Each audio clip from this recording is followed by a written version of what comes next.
The following program deals with a controversial subject. The theories expressed are not the only possible interpretation. The viewer is invited to make a judgment based on all available information.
top talents in the comic book business are here to tell everything they know.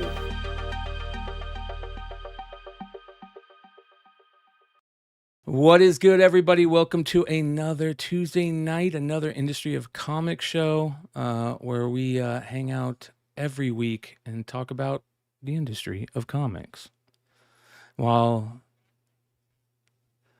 Yeah, there we go. Oh, that was Jesse. That's Yeah, Jesse. yeah. Somebody said see He's you later. still Sorry. open. He's in his shop. Yeah, Okay. Jesse's still open and getting the patrons out of the shop, closing shop. Let me put him on mute. Here we go. Hey, that's a true Industry of Comics show when you got somebody actually participating in the industry live on stream. hardest working man in comics. Yeah, right. Yeah. Did you hear that ding? Yeah. Yeah. That was closing Yeah. up shop. Customer. Now I am. I'm like, get your ass out of here. You've been here for like 5 hours. What's up, That's everybody? fine. Thanks for hanging out tonight. There is something really interesting going on in comic books right now, especially with new comics and secondary market spikes that we're going to talk about tonight, which is very interesting. By the way, I got a last minute update from two of my stores that I think are going to have a very big bearing on what my opinion is on this. Gotcha. And we've got other things to talk about, but we're going to start off the show with asking these guys what's going on. What happened this week? What good things went down for you guys this week? Jesse? So we got our 100,000 feedback on eBay. It's on the bottom. Did it not pop up? There you go. There it is. We got our 100,000 feedback on eBay. Wow. We've never had a negative, never had a neutral, never had a case. And what the cool kind of thing about this is we started the week when it was before I came in. If you sold 20 items to one person, you got 20 feedbacks. The week I started, it was one feedback for one invoice.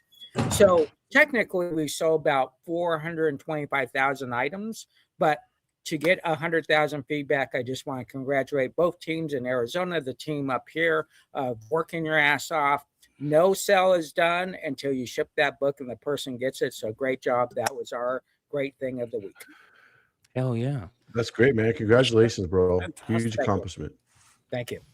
All right. Next, Dennis, what do you got? I got to meet 3 different people that are fans of the shows that also wanted to do business with us, with me, and had a fun time meeting them and visiting with them. It's good to get the feedback. It's all good. But they all contacted me and said, hey, I watch your show and I got this to sell you. Oh, hey, I got this and I'd love to come up and sell you this stuff. So congrats, audience. Thank you for making my week very good. Yep. Yeah. Sweet. Yeah. Emmett? Yeah. So sports cards are getting dumped on me like nobody's business. So hopefully the market isn't falling out of the sky. I don't check. I kind of just look at. So I got the big collection last week, right? 150,000 cards, 2,200 comics. Well, Tuesday, right after the show, I went right to bed. I go in Wednesday, I get another 100,000 card collection. It looked like the second part of the first collection. Wow. I love Same that. 60, 50s, 60s, 70s, just tonnage. And then I took in more cards today. 2 video game collections. It's just collections are falling out of the sky. Huge Beanie Baby collection also. 225 Beanie Baby. Where'd you learn about selling those, Emmett? From Dennis. 100%. Nice. Sean, what do you got? You got anything good You happen guys this week? I got 2 final arts in today. I mean, it has so much good stuff happen this week, but 2 final arts in today. Shikari Zombie Tramp came in for MegaCon. gosh. Hold I'm on. actually haven't shown anybody yet. That's Holy shit. first time ever showing anybody. This will be a little bit of pre-sales on the website, and this will be available. There's 3 variants to this. Dan Mendoza has 2 variants just for him, so make sure you're following Dan's Kickstarters and everything for when he's going to sell his. But this will be at MegaCon for sure. And I got another art in for Kyle's book, Seeds of Evil, for the 2nd issue. Oh, that's cool. So good. It's Real quick, based on the Yeah, I But- want to. So here's something interesting. Kyle hit me up and he said, "Hey, man, I got this thing I'm working on," I was like, "Dude, I got to get you on, talk about it." But Kyle's not here right now. Let us know what's going on with this, what it's about, and then I'm gonna bring Kyle on a Saturday night. Sure. Yeah, man. He'll talk about it. It's so cool. He's working on issue 2 of his series, Seeds of Evil. This serial killer from the World's Fair. Well, one of the first serial killers. This guy was nuts what he did. But it's really good. It's really good. So that cover just came in today also. So much good stuff happened. Staff's killing it. Sales are looking great. I got a question about the zombie tramp. Sure. Is that a special issue that's coming out? Because it's not ongoing currently, right? No, it's going to be on 56B. I don't think Dan's put out a new Zombie Tramp issue after 56B in a while. So this is an Action Lab. This is Dan Mendoza label. Yeah, Dan has the rights back to Zombie Yeah, he Tramp. had to wrestle him back. Oh, It took him a long time. Yeah. And he got that shit back from Action Lab. Because I think I did an issue 50 variant 7 years ago. Yeah, I did a couple issue 50s with him. Yeah.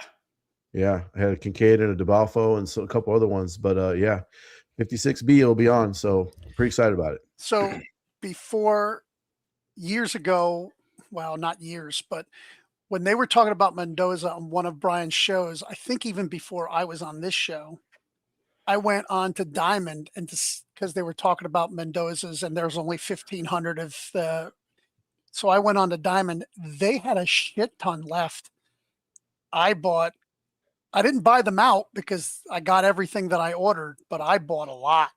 Bro, we kept going back to that well and 200, ordering. 400.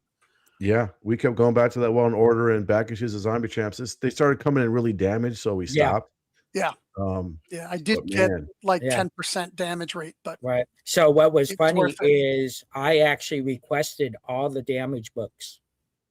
So I picked up all the damage books, had Dan sign them all, and just started them all at $1 on a week. And it was amazing. People I'm like, this is a freaking poor plus, right? And it still was selling for $25, $30. I mean, it's crazy. Dan Mendoza is one that of those was guys a title that was just good timing from a good guy that people just enjoyed. Yeah. He's got a fan base. Yeah. That's for sure. It's like we all have some good stuff. How about you, Brian? What's your good thing of the week? Being here right now, man, dude, it's been so busy. Listen, I got to be honest, you guys. It's funny. Clutch hit me up today. He's like, everything good, bro? Because I've just been so busy with life stuff that it's either shows and then stuff outside of life. So I finally got all my stuff shipped out. I was supposed to do a show the last couple nights, but I was like, nah, I got other things more important. So just being here, man, is a good thing for me. And thanks for everybody else that's here too right now. Appreciate you guys. I want to talk about this craziness that's going on in the secondary market sales with new books right now. It started a few weeks ago with Dork #1. Maybe it didn't start with Dork #1. I don't know. We'll figure that out. But Dork #1 was the first book that everybody went, holy cow, what's going on here? Followed by 3 consecutive weeks of books, #1 issues to the moon and back prices. We have Dork, we have White Sky, we have the Cocaine Hippopotamus book, and currently a book that's not even out yet, but pre-selling for $50 a pop, Nectar #1.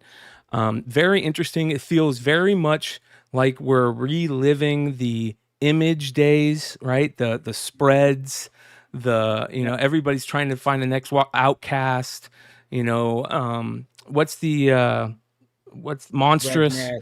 You know what I mean? Like everything that came out, Image #1 was a $20 secondary market book right out the gate. It was crazy.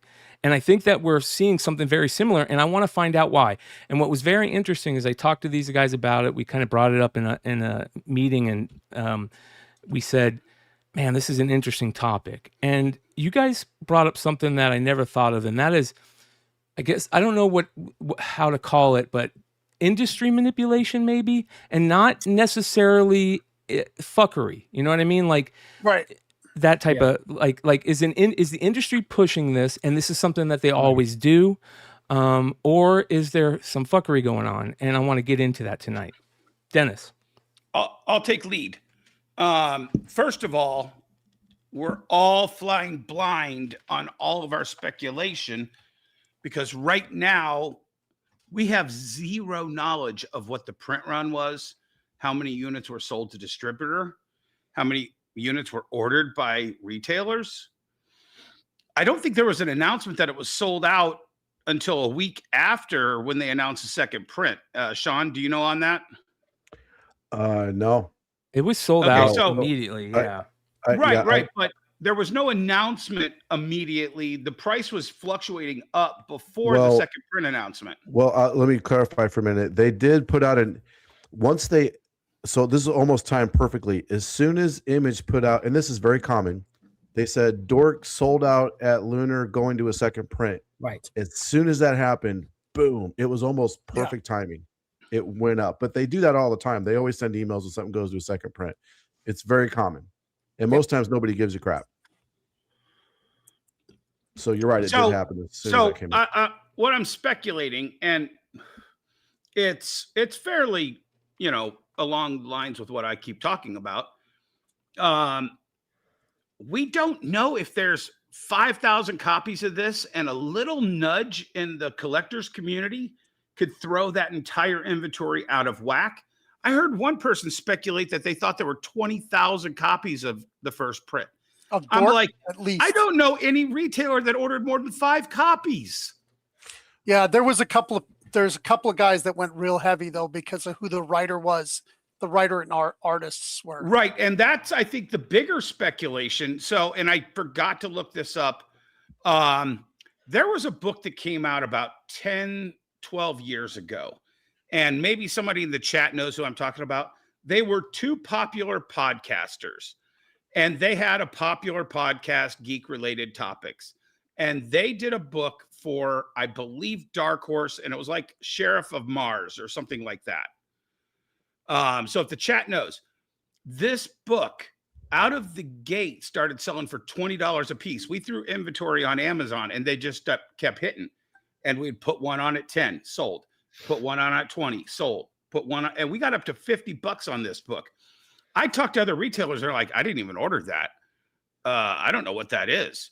Yeah. And this guy right here is a popular D&D guy. So here's the thing about Dork. Isn't it also I Hate Fairyland? No. Here's the thing that's pushing Dork, right? And Dennis is right. This guy is that dungeon crawler Carl. Yes. That's huge. Yes. So that's where he comes from. That's his universe. And somebody said it to me really interesting today. He made a very good point, and he said that he looks at it like this guy had this massive fan base from this dungeon crawler Carl stuff, right? And they all followed him onto his new book. Now, they probably followed on to I Hate Fairyland too when he went over there and did some issues over there. But a lot of people are saying that they all jumped onto this book because, hey, here's a guy who is, massive in this online, I don't know if you'd call it webtoon world. I don't know what you would call the dungeon Carl stuff. It's a different universe. It's an actual book. Ours. It's an actual book, but millions and millions of copies have been printed. The audio thing is insane. Yeah. Right.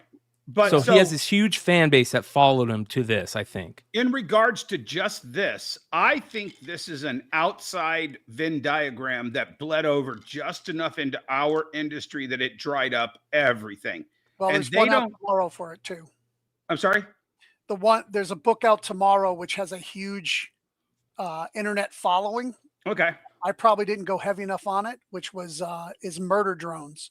Yeah. Okay. That book's already selling for $150 raw.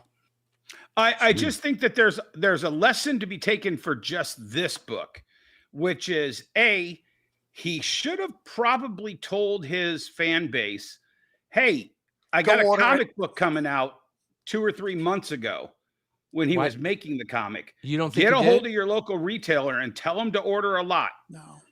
You don't think he did? You don't think his fan base knew because about this is much bigger. Look, if you're worried that you can't get people to come read your book, you tell everyone. If you know everybody's going to come read your book, you tell no one.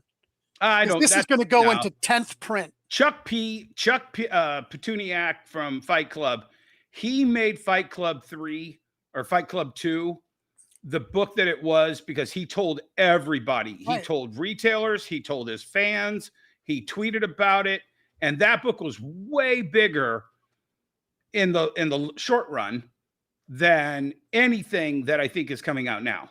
Right, but there's different types of marketing, and I think this guy knew with his numbers that he could go into multiple prints. Right, but if nobody gets their hands on this, or the people get burned out, if this book starts going for 60, 40, 30, and it levels out after issue 3, and his fan base and the retailers catch up, and the third book doesn't sell out, that's and nobody shows up on yourself or just going in. It's not a job then, right? It's a job when you. I mean, why bother? Why bother with us little piddly comic book people if you're Mr. Million webtoon guy? Because maybe he's a comic fan. Right, exactly. So wouldn't you want your comic to be as big as it possibly could be? He does, though. I saw he made a post on Facebook, and he was talking about how he spent a year of his life making this issue. He before initial orders, before FOC, or after? I don't know. No, it was before. It was like 3 days before. He's been promoting it. I mean, everybody wants their book to be a success. Everybody does. He promoted it at New York Comic Con. He was promoting at New York Comic Con, and we all walked by it. I saw it at New York Comic Con. Oh, I missed it. Yeah, he was in the artist alley. He was selling right? those ash cans. Yeah, because listen, I have a lot of Dungeons and Dragons people that come into my store a lot. Right. So I would have been all about it had I seen it. So Sean, you then go next or me? Well, hold on. Let me throw this one thing in there real quick, just before you jump in, Jesse. This continued on 3 other books, causing 3 other books to spike in price that we're going to talk about in a second. So that's the main thing I want to get into. Go ahead, Jesse. All right. First of all, Fakalaki. This is what's happening. All right. This is how books sell out at the warehouse. If you look at my thing, it says the 2:01 a.m. call. So this didn't sell out immediately. What happened was it got hot. Everybody started calling the warehouse, and someone got a call at 2:01 and said, we have 700 copies left. We need you to buy those 700 copies. That person buys the 700 copies. That's how this happens. This is normal. This happens in every industry, and it happens in the comic book industry. It happened in 2012, 13, 14 with Image, right? Everybody's getting those calls early. Hey, we got 900 copies left. We just want to sell this out, help the market, help the stores, rise the price. What you're seeing now is we have different platforms that even make this even bigger, extremely faster. Keep in mind, 2011, 2012, 2013, who was creating the market? It was retailers, right? LCSs, brick and mortars. That's no longer important, right? A brick and mortar has an obligation on Wednesday to sell this book to their pull box holders for $4.99, right? So that's what they're kind of doing. They're ordering this book. Hey, let me get an extra 5 copies. But the people that have platforms that don't have to order 90 books that week can invest in this book a little bit faster. So the distributor identifies a couple people that can buy out that warehouse, get that sold out. That's how the market expands at this fast rate. Will we see the dip come? Yes, the dip will come, but in these specific books, you got probably a strong 3 to 6 months hold on increases in value. I think so. Do you guys think that happened with this book? Do you think that somebody had to call and say, "Hey, it's almost sold out, sell out"? I don't think so either. I don't necessarily think so. Well, no, go ahead. I'll tell you, I tried to buy some. My son read it and he's like, "This book is amazing." I only had 2 copies. I immediately, and that was Tuesday, I immediately went online to try to order it, and it was out. Yep, I couldn't get it. exactly. So Yeah, no warehouse wants to deal with 90 people. They want to deal with one person and get out of Dodge and get down to the next thing. They don't care what the specs are. if the distributor also owns an online store that could help move a lot of those copies too out the back door. Sorry. Hit Well, those they don't like have to do it out buttons. the back door. They can do it in the front door. They don't have to do. What did you say, Brian? I was telling people, hit those like buttons. Mark has put up a thing with 27 likes, 107 people watching. Hit the like button, you guys. Welcome to YouTube. Yeah. So Image goes through Lunar, right? Yes. Did anybody check to see if Discount Comic Book Service had any of these copies available in Here the we week go. before? Here we go. So you can go Prove me through. wrong. They have to place back orders like anybody else. So like you can. Quick example. Today I tried to reorder The Perils of the Brutal Dark, which came out this week. It's a pretty good #1 from Image, or it comes out tomorrow. Sorry, I don't know if you read it or not, Emmett. Pretty good story. It's a new Vertigo title. I tried to order 10 of cover. Brutal End. Yeah. No. The Peril of Brutal Dark. Yes, The Peril of the Dark, Brutal yes. Dark. Yeah, Ezra Kane mystery. Yeah, it's on. I got to read it tomorrow. Yeah, it's pretty good. So anyway, I tried to order. I got all my order. I got 25 of cover A. I ordered 10 of cover B. It only let me order 8.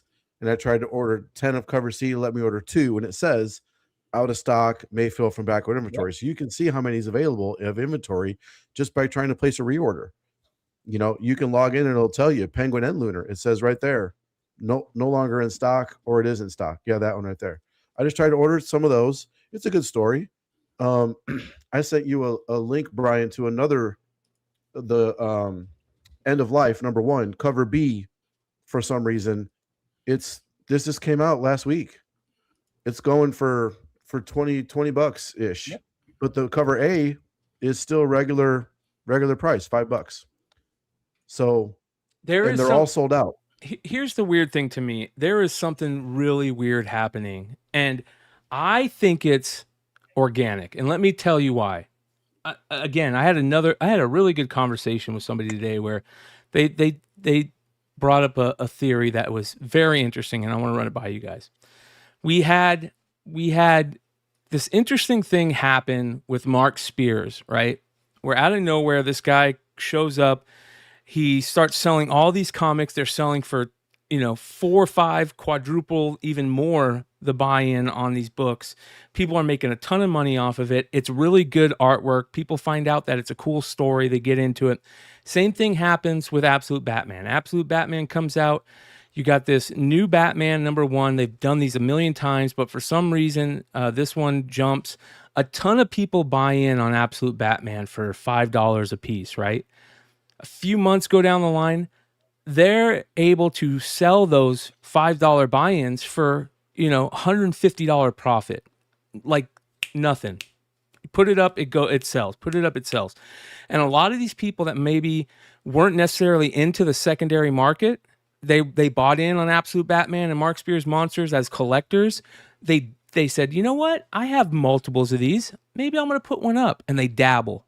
Okay. And when they dabble, they make money. And when they make money, they go, okay, I don't have a problem buying in on this next one to see if I could do that. Maybe it grabs some people. Right. But Brian, how many people do you think are out there that do that? Just throw a number out of how many people you think that represents. I have no idea. I couldn't tell you. I mean, 1,000? More? Yeah. Oh yeah, you'd be at more. 2,000? What he's talking about Yeah, way more. spec customers, you're probably looking at about 5,000 people. Right. Okay, customers. that's my point. But So it isn't the spec even customers if- that it grabbed. It grabbed the readers that said, "Hey, I can No. dabble into spec." I understand Yeah, that, but both those spec, whatever you those want. spec guys get a little taste of blood and they get hungry for more. And all it takes is a couple shows nudging a percent of those 5,000 spec guys into that Venn diagram circle, along with his million web followers. Even if it was a 20,000 print run book, 1,000 speculators buying 2 copies each. At the exact same time that his million webtoon guys pop over into the industry to do that. And I'll put a finger towards the retailers. Retailers see this spike, and I bet you there's a good 500 retailers that are like, oh, I have 4 copies of this coming, and nobody put it on their poll. Those are going on eBay. You know, it goes in cycles too, right? Like, remember, like we just talked about before COVID, every single number one coming out, it's selling $10 day of release, all the spec on it. Yep. And then people start to think, like, here's what's going to happen now. Like, well, first off, let's stay a little bit on topic here. I'm getting ahead of myself. So it's pretty easy to figure some of this stuff out. So, well, it just takes time. So all you got to do is go into eBay, and there's a thing built in eBay that'll help you do this, an app. I forgot the name of it, but Terapeak. yeah, there you go. You can just go and look, what was the first sale for more than cover price? Who was it? And you can't see exactly who bid on it or who won, but you can see the last few digits or whatever, right? And then, okay, look at the next one. And when was it? Was it before release, after release, before FOC? That'll kind of give you an idea if it was organic or if it was kind of hype. I would love to know Remember- if Cover Price has that data, Sean. And I reached out to Matt just 15 minutes ago because he said, I'm looking forward to your show tonight. And I said, I would love to know what your data says. So if that's available to anybody out there, please let us know. So there's places you can get that. Sometimes you got to pay for that data. There's data harvesting websites out there that you can get some of that stuff. But Yeah, you could go to and all you gotta do is somebody can make a spreadsheet when it was sold, who it sold to. You can do a little bit of investigating too, like was the same picture relisted? You can tell if it's the same picture, right? Yep. So that someone's just flipping the book before they even get it in hand. Yep. You know, you saw that with the what was that John Boy cover, the Air cover that happened a while back with a Venom. Transformers. People were just, it sold for 100. Somebody would take that same listing, flip it back for 150, sell it, flip it, same listing, same picture, everything. 100, 150, 200, up to 300, 400 bucks. It's crazy. So that's how it's easy to figure out if this stuff is market manipulation. Of course, there's discords out there with people in it that are like, hey, I'll post this book and maybe you buy it and then you buy it, you know, like that's a lot of time and effort just to make 10, 15 bucks. You know what I mean? Taxes and Like, percentages going to eBay. Yeah, my whole point is You better this have an starts awful lot of off- books. Right. This starts off at the warehouse. And then it goes into the market. The warehouse. So what do you mean? So real quick, let me clarify that real quick, Jesse. So when you say it starts at the warehouse, you mean by when it's sold out, or you think the warehouse is leaking information to people? No, it starts at the warehouse by selling out. That is the key. Okay, right? gotcha. The second that word sellout happens, and depending on how the market reacts to that sell, because Sean said they do it on every single book when it sells out. When the market reacts to a sellout, that's how you see this happen. Do you And think then that they keep their eyes on the market? I don't think they keep don't their care eyes about on the market. Yeah. They could Well, care and about the I'll market. tell you, this particular item, I looked this up a couple days ago. If you go back to that, pull up those eBays and just scroll Florida through so cocaine. you can get my point. Hippopotamus. Every single one of these is being sold by a different person, just judging from the background. Wood table, black carpet, you know what I'm saying? Green, white, off-white, you know, upright on a table. Like, that's what I judge by is how many people are flipping. Bro, there's so many people That's flipping a lot these 4 of people books. flipping. Yeah. You see what I'm saying? There's no like, if it was one person trying to market manipulate this, you'd see 10 copies all on the exact same table Agreed. in a row. Yep. Exactly. Or the And same. I the don't same see person that listing with them. this book. I do Yeah. see that with a couple of the other books. Which ones? Go back to the first one, Dork. There were some people that had a lot of copies of it. Oh, I have some friends that bought a lot of copies of it. Yeah. Okay, I do see like right now we're in the higher. Go to the early days. Go to 1 week ago. Yeah, I mean, yeah, pretty much. How do I do that? We'll see here. Go up to the top. Just scroll through. I mean, you'll get to the point. Now it's a lot of people flipping, but there's a point where it's the exact same image on right there. Go back up. Go back up. Up one more. Right there. That's two of the same people on the off.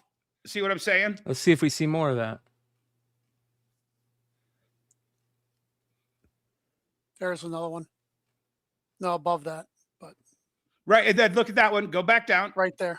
Yep. Clip And it. now you look can- at the three in the row right there. That's all the same backdrop with the book with the Yeah, box but that's behind one it. of each. So maybe he walked in and he bought one of each. Yep. You can also do reverse image search too if you got time, and it'll pull up similar listings. So too. I saw more duplicate people selling multiple quantities of Dork than I did Hippopotamus. Yeah. Whatever. Well, once it goes up, Dennis, you know what happens, bro. Just like everybody, as soon as the book gets hot, people buy it just to resell it, just to make it. And that's what I'm saying is I think a lot of this is a cascading effect.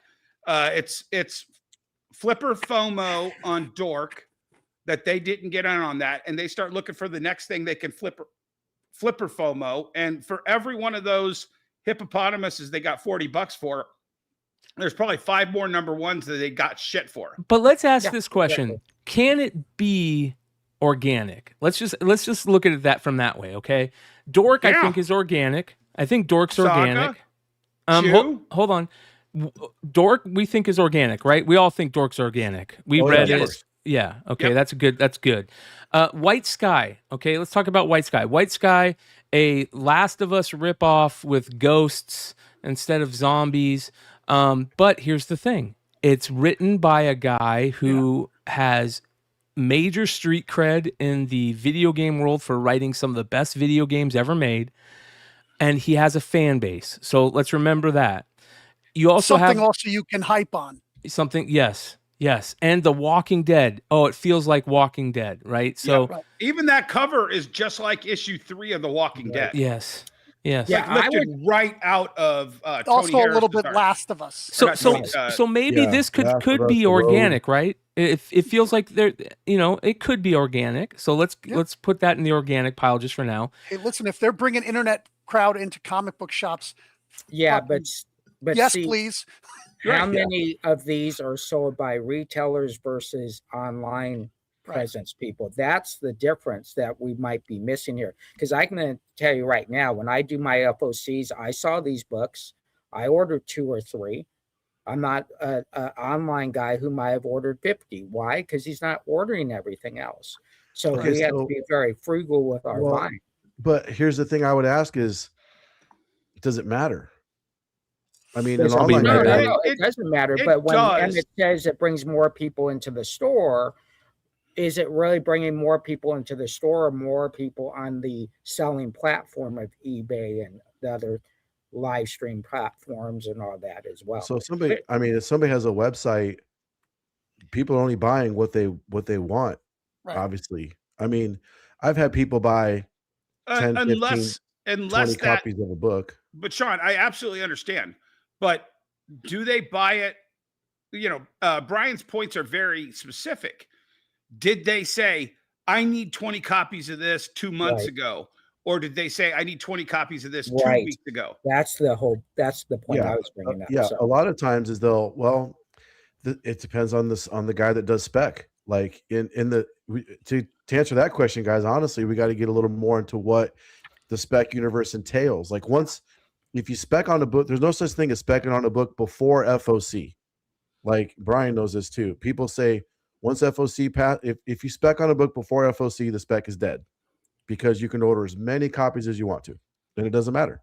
So if it's before FOC and you're specking on a book, the spec is dead. It doesn't matter. if you get now after FOC, you can't spec on it either until it's sold out at the distributor. So if somebody starts specking on a book beforehand, any speculator will tell you, I'm not investing in that book because the spec is dead. So that's kind of the mindset of a flipper and a speculator is, do I think there's legs behind this? Okay, I'm going to play that I got a secret game. I'm not going to say anything. Yeah. Right? I think this could be hot. I'm going to order a bunch of them, but I'm not going to say shit. Then FOC passes, sold out the warehouse. Then they're going to start jumping up and down and being like, guys, did you see this book? This book's super hot. You know, and if all you were doing was comics, you could hit more of these. Yeah, if you pay it, the guys that pay attention, and this is what happened back in the days. I mean, remember when people spec'd on every single time a character was announced for a Marvel movie and on it? No, it was worse than that. Every time the FOC said introduction of a new character, Yeah. everybody went all in. And now like I was joking for a while, I call key collector, everything's a key collector because everything was a key. First time Spider-Man wears a purple hat, it's a key. Yeah. Everybody's freaking out for every single thing that happened. It's like, guys, you don't spec on the first time. Right. In Nick's defense, all the shows talk about these stupid fucking specs and they create the hype that Nick is forced to put into these things. Well, sometimes. and I'm not hating on Key Collector. They're a great part of the community, a good resource, community, obviously. But it just gets out of hand. Now what's going to happen is everybody's going to start looking at FOC with a fine tooth comb, trying to find the next dork and the next, Nectar, the next White Sky. That's what I'm doing. I'm spending much more time on FOC now. So I have a perspective on this that's probably different from everybody else. And I've been actually predicting this in store. Pokemon is getting flooded right now. All of the people that are flippers in Pokemon are, and the ones that aren't also speculating in gold and silver as well. They're all out there trying to figure out what they can flip to make that next hit. I know the Venn diagram, once again, for comic flippers and speculators, COVID time, and Pokemon speculators and flippers around that same period of time was a fairly decent crossover.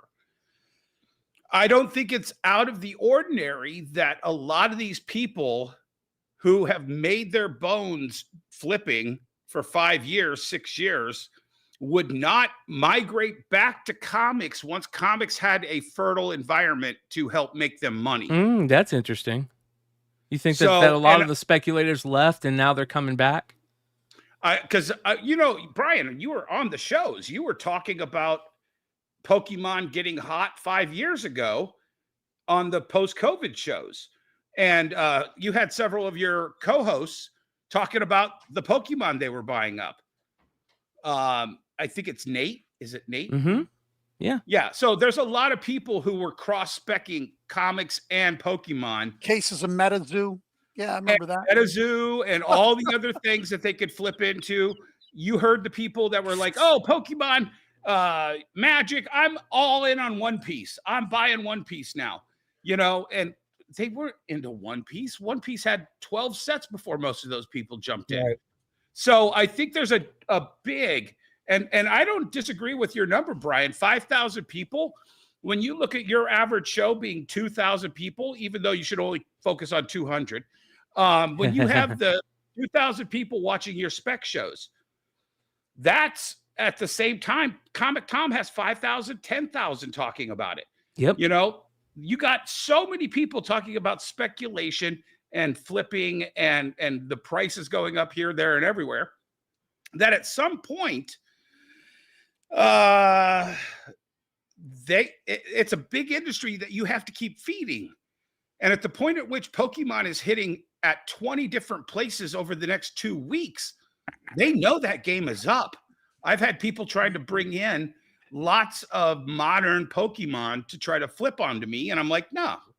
But how many packs of Pokemon do they make versus this dork that they made 20,000? I mean, you're talking way more, millions. Yeah, exactly. So I think the numbers are the Ascending Heroes. That you didn't get that in, right, Dennis? Because I did get that in. I did. Okay. I paid secondary at $75 a box to make sure I had them in stock, and I think I've sold out of half my inventory Did you see what it sold tonight on eBay? $250 for an ETB. Jesus Christ! And I'm at 150, and I'm selling them like I can't keep them in stock. Yeah, I sold all mine at 100. So when I briefly had for about a year and a half, I had Magic in my store, and there was zero crossover between comic buyers and the Magic players. Zero. Even with the Magic comic out, zero. Yes. When they do the Magic comic, oh, the Magic guys are gonna love it. I bought it, and they don't give a shit. They're like, does it come with a card? Oh, it's a shitty card. I don't want it. That would have been a home run. No, but that IDW High Tide is like a $30 card in that sealed issue 2 or 3. I can't remember which one it is. Yeah, from a decade ago, right? Yeah, exactly. But fuck, I had 20 copies of it because I thought the same thing you did. Good for you. But it's to me, there's no, so I'm very skeptical when people say that, like, oh, there's flippers, the same flippers in Pokemon and Magic are the same guys that get into comics. It takes so much time to know. Let's just pick Magic, for example. Knowing the dynamics and the new set that just came out and how that fits into a legacy deck or a standard deck, and what's going to go up and who just won what tournament, and now this blue is hot or whatever. That takes so much time. You don't have time, and you want to play and build decks and play test your decks. Right. But serious guys don't have time. They're not flipping. Right. Yeah, they're not That's flipping. why they don't. That's why there's no crossover for them.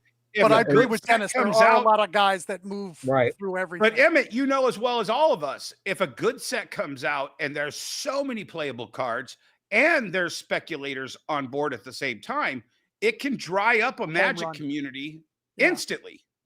One of the things that I want to go ahead. One of the things that I want to bring up is that we have 2 books coming out.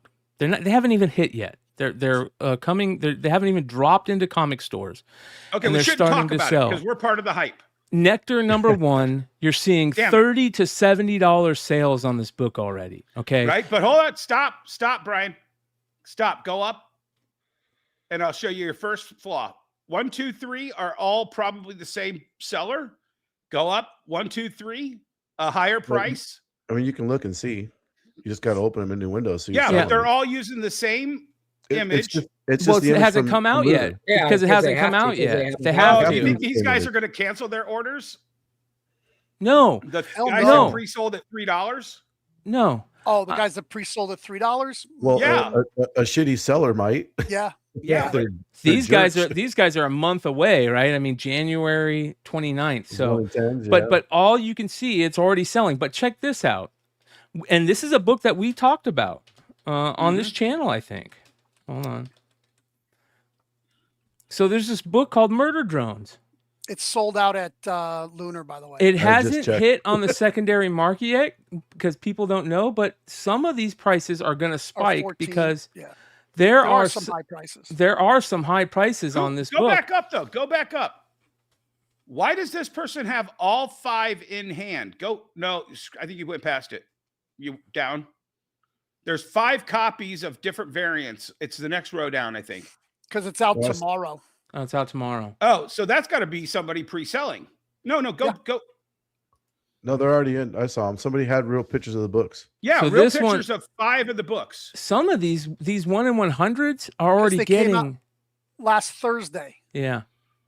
Some of these guys are already getting. Oh, it already came out. But some of these guys are already getting. It comes out tomorrow, but you get your books on Thursday. Friday, yeah. Lunar gets you. Yeah, I get them on But Thursday. once again, that's breaking street date. That's No, not as long as they don't have it in hand and you're not showing interiors. So what I'm getting at is you have 2 books that are getting super hot before they even hit the comic shops. Is this just catching a wave, or is this what some of the people in the chat are recognizing that purchase? That the people that are writing these or that are associated with these books come from an area that have a huge following already. Yeah. And that's the very interesting thing to me, because almost all of these books that have hit have an area outside of comics that's much bigger than comics. I've talked about it on this show. I did a video about this 7 years ago. This is where the industry should have been 5 years or 6 years ago before COVID, because the entire YouTube community is now helping to drive these sales. When Weekend Presents Starboy came out, I had ordered 100 because my daughter liked The Weekend. And I'm like, oh, okay, that's something. And oh, this guy's popular. I was getting $40 a piece for those. I ordered another 200 copies of the second print. I was getting $20 a piece for those. Right. Every retailer I know barely ordered 5 or 10 copies. Do you know why I did 8 Bob's Burgers in a row and 8 Rick and Morty's in a row? Didn't care if a comic book guy came in the store to buy it. My online sales were tremendous, and they were to people that only collected that show. Yep. So when you do CSPs, customer specific purchases, that's that world that you have to get in, and you have to have knowledge beyond the comic. I can't remember if it was Sean or Emmett that in our pre-chat that said, when you get to Vault and Mad Cave and even sometimes Image, your opportunity cost as a retailer to sample at a high rate for some of these unknown books becomes smaller. That was you, Emmett? Right. No, it was Sean. It was Sean. Because I wasn't there. I absolutely agree with that. You know, when the big two cloud out the industry with all of these gimmicks and frills, it drowns out the ability for the little guys absolutely to have more money at the end of the order process. Yeah, so then the retailers don't order enough, and then this outside influence swings in. I'm like a weatherman, and this cold front comes down, and this warm front moves across, and you get the perfect storm. Yeah, I've always, to this day, I do my Marvel and DC and Image last. I go through everything else, so I have a little bit bigger budget, and then I do those 3 last. So Marvel dropped Punisher 1 for tomorrow. So, like, I know probably a lot of shops went real heavy on that to get the 1 in 25, the 1 in 50, the 1 in 100. Then how much money's left for Murder Drones or 11 other indie books? Yeah, well, you're right. Someone in the chat earlier said, I think Dork was on FOC the same time Marvel Blind Bag was. Might have been. So where's your money go? Did Robert Downey Jr. make a Dork cover? Right. I wish I don't have it. What I'm interested is in the gap. So if someone sells it for 4 and it's peaking at 80, how do you get to 40? Where's that big gap? It's a progression. That's what I was saying. I know the progression, but I don't think it went 4, 5, 6, 7, 8, 9, 10. I think it went 4. Well, there's online dealers that 30, only list 50. one. They don't list they have 10 books or 20 books. They list one. It sells immediately. It ranks up. Sells immediately. It ranks up. They just keep doing it until they're out of books or nobody will pay the price anymore. And they just leave it at that super high price until it sells. Yeah. No, the smart eBay guys. There's so many different, like I used to go nuts when we would get a 1 per store copy into something. And then there's always 2 or 3 stores don't know what to do with it, so they just put it up on eBay for $20. Yep, exactly. Yep. And I'm like, come on, man. Yep. Like there's 1 per store. Like there are plenty of stores that do this, that they'll take a book and they'll continue to buy it out themselves. Yep. And they'll manipulate that price themselves. Yeah. There's some fuckery afoot, you know. That's Dork number 1. The problem is this is a bubble. You know, when you don't know if one retailer ordered a ton of them and it's going to be like the White Knight and says, I'm selling this for cover price, 1 per customer until they're gone, and they have a butt ton of them.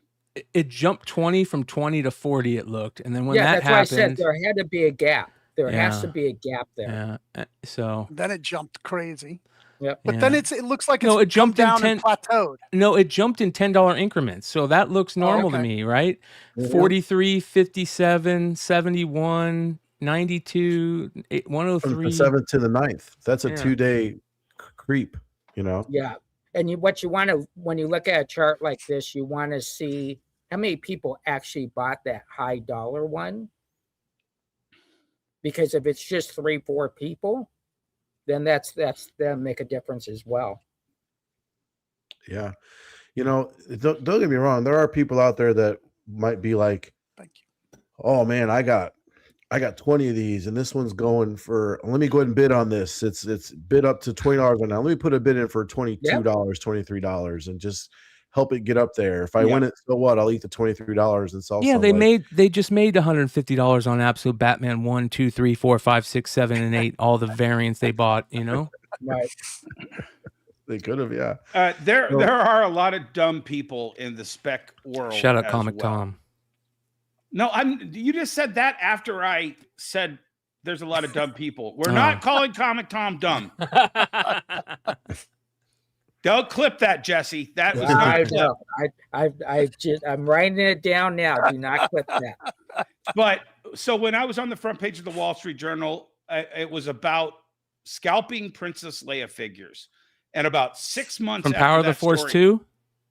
Yeah, because she was one per case, and Yeah. everybody was chasing her. Fuck yeah, I remember So- that, dude. They were going for $40 right out the gate. Yep, and that's what the Wall Street Journal story And then they was flooded focused the on. market.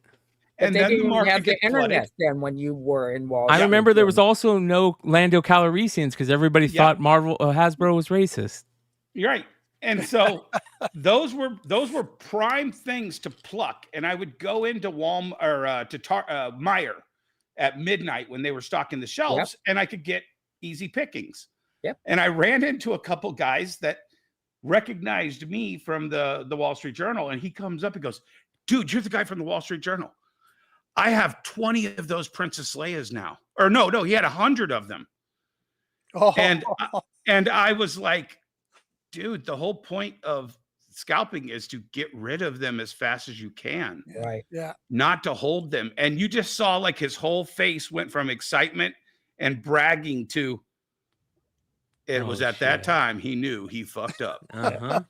You I had know, a and it was customer just, come in. You know, just to sidetrack here real fast, there was a day, and I'm going to age myself here, where you could walk in with a blade, walk into a Walmart at 1 o'clock in the morning and just start opening up boxes. Yeah. Yep. Nobody stopped you. Yeah. Yep. No one stopped you. They're like, Treasure "Hey, hunts. Yep, exactly. As long, grab all the treasure hunts you wanted, and people would walk by and not say, employees would walk by and say, "Oh, just don't make a mess."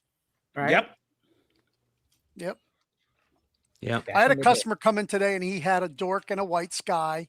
And he goes, "I wanted to see if you thought I should grade these." I said, "You should sell those." You have all stores to walk in to asking about grading. Well, I said Okay. by the time you graded it could have dipped. And then the money you spent on grading, you're going to lose. Okay, because so it dipped so far. I have a question. How do you guys as retailers react to this market? Do you jump in? Do you Well, you know? when I was in Forbes, I was talking about I was in Forbes. I was talking about just do what's best for your business. Like you got to do what's best for your industry. So I'm on to the next thing. It's over like, for me. yeah, like here's I'm what right I don't. on. Yeah, we it's still- Wayne Gretzky.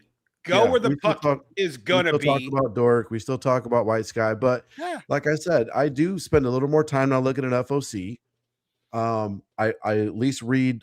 In Penguin, you got to read all the flavor. You know, I click on the link to actually read what's happening in it. So I actually click on every single Do one. open research it on the up. writers and artists too. That's a big thing for you guys. yeah, That's a big. Yeah, if I don't That's what recognize I haven't somebody, I'll been look it doing. up. Well, I was doing that before a little bit because there was so much woke crap out there. I'm like, let me just Google this person real quick, and if I see like Cody no offense to Ziegler, people you're with like, I'm hair out. and nose rings and Yeah. whatever, but if they, you know, I'm like, okay, I'm not going to buy this. Right. But you know, I definitely pay much more attention, and you know, we started. Like Dennis said it perfectly, man. We have some copies of these books. The Boba Fett action variant blew up for Marvel. We sold all of those in our live sale last night. A guy wanted all of them. We gave him a deal. He wanted the whole stack. We gave him like $25 each, $30 each, half price. He bought the whole thing. And I told my guys, like, just get in and get out. If it's hot, sell it. I have no interest in sitting on this to see if it goes up another $20. Gives a shit, man. Just sell it and get out. Because what always happens is most times is Walking Dead #1, perfect example. Look at its peak. Look where it is now. Like the spec goes up, the spec must come down. You know, rarely does a book that spec And really, they really high don't doesn't get stay there. bigger than The Walking fucking Dead. Whatever Well, book. in modern times, unless it's some Right. kind of Yeah. rare, But what weird I'm saying variant. is in that yeah. modern spec play, nothing has ever beat The Walking Dead except for possibly Invincible. And I don't think Invincible has even hit peak Walking Dead spec. Yeah. And those weren't even in the same week. Those took years. Yeah. to Yeah. get So, up there. so I, Years. gotta I ask- was telling the show, I was telling the pre-show. Sorry, Jesse, let me just hit this. I opened my store when issue 15 or 16 came out. And I was getting, oh, you got The Walking Dead? Yeah. And we went from 5 copies to 10 copies to 20 copies. By issue 24, I believe the show was it was going to be coming out. And people were coming in a little bit more. Announced. It was announced. It was announced at issue 24. It took 8 years to get on the screen. So what I'm saying is Wow. I watched that book go from, I would love to buy it at 20, but nobody is selling it. At issue 24, it was $100 book. At issue 50, it was a $200 or $300 book. At issue 100, I believe it hit 1,000 right when 100 came out. Yep. Is that right, Jesse? Yep, about $1,000. Yep, at that time. So, and then it hit peak, which was like the 9.9 sold for 15,000 or something like that. Yeah, And it's but- never hit that high again. And that was right around when season 2, season 3 was happening. right. So I'm going to ask you guys a question here. You can say yes or no. You don't have to engage too much on this. Have you guys never got a call at 2 a.m. about a book? I'm too small. I'd don't get a lot of never be calls. the guy. What do you mean by that? Explain what you mean by that, Jesse. Has a publisher or a distributor ever called you at 2 a.m. about Not a at book? 2 a.m. They know I'd fucking laugh them out of existence, but I'd be all about it. I'd be all about it. Not modern. I'd not send a modern Venmo times. 2 minutes later. I've gotten that call, but during the day. And what do you Right, mean yeah, by that in call? What is that call? 2015, 2016. What is that So- call? So back in the day, this used to happen. And, you know, all of us have a peak time when our business is at its highest. And as you start to peak up, you start to get a little bit more calls about stuff.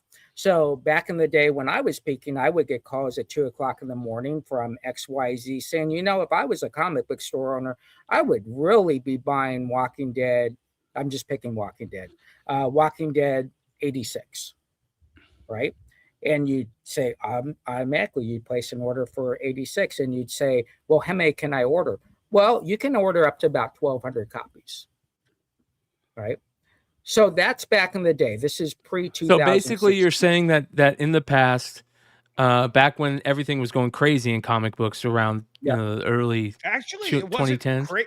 It wasn't crazy? No, no. I'm talking that those phone calls were happening in 20. So you would get phone 20, calls from 12, publishers. I said ending in 2016, 2012. Yeah. Many of us were getting calls in the morning because they could see the numbers, right? Chopping up. Hey, you might want to get in on this. Well, And they so also there was knew. a lot of inside baseball going on. Yes, they knew that if we bought up the remaining inventory, they could Right. announce a second print the next day. Right. And that would move sales of the second print where the first print had stagnated in sales to retailers. Because all the smaller shops like me would go, oh shit. And people would come in asking for the book. And I'm like, do you want a second print? And that would Yeah. provide sales of the second print. And then the people who were in the know, who were willing to buy 1,200 copies and buy them out, Right. would have the benefit of making a Exactly. higher Do margin. you think that this still happens? No. I'm not in that game anymore, Absolutely so not. I don't know if that still happens. A lot of that. I mean, Sean is saying no, but how do you know? Well, Sean, has it ever happened to you? No. So, and there's your point right there. It's No. never happened to you, so I don't know if you saying no Well, actually. I don't. Again, I could be the most naivest person in the world here, but I just don't see someone's Penguin rep calling. I feel them like they're saying, too "Hey, man." disconnected to do this. It wouldn't. They It don't wouldn't be give a the shit. Penguin They're too rep. busy. Wouldn't be the It penguin wouldn't rep. be the No penguin rep or penguin the. rep is calling you. It would be the let's just call publisher it rep. Widget Publishing Yeah. knows that people like Jesse and I would capitalize on large quantities of things and not torpedo And here's the price. biggest question about this whole show. Now, I don't think this is manipulation in the fuckery sense. I think this is manipulation in the sense of this is how things happen. This is the printing world. This is how things work. This is how you, as a comic book printer or publisher, sell your remaining copies.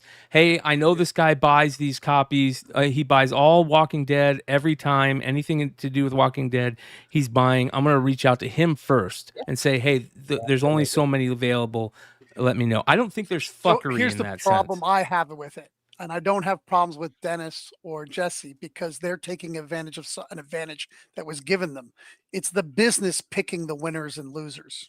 Yeah. Well, Oh, but trust is me. it- It's not free market then. It's back not in the day, Jesse like- and Dennis because they're just they're offering it to me. They may think it's being offered to a lot of Well, people. and these were people who made us lots of money in previous deals. Yeah. So Or you if made they- them lots of money. in or I premium. made them lots Exactly. of money by buying heavy on books that most retailers Or you wouldn't guys were buy. doing a lot of exclusives back in the day. Yep. And Yeah, I got I- offered, I've talked about it on this show. I got offered exclusive deals like, hey, I'll sell you 2,000 variants for $1 a piece if you buy also a variant for this book that we need to pump up. Yeah. Okay. I was doing 5 to 7 exclusives a week back in the day. And, that floats your boat very well So with do these you- conversations. Do you So, think you just said pump up, Dennis? Do you think they're asking you to pump something? Well, Pump their I number. don't think it's a pump other than the pump isn't what the purpose is. The purpose is to inflate, not pump.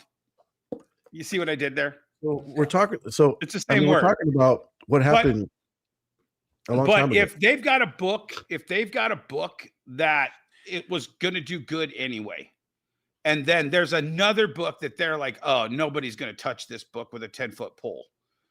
But we got to make the numbers look good because we got to make our corporate masters look good. They would say, hey, you're interested in this. I'll give you a really good deal on this that you're already interested in. If you also take a deal on this other book that no one is interested in. And and I guarantee you this is happening as we speak. oh yeah, It happens Nope. every single I week. highly doubt it. I highly doubt it. I will I don't think send they're you- that connected. It's I don't. almost- I it's think the they same have no people in clue. it's Look, the guys, same it's almost people the that have called opposite. Jesse and I that are still working in all the publishers. Jesse, Yep. aren't they all still working in publishing?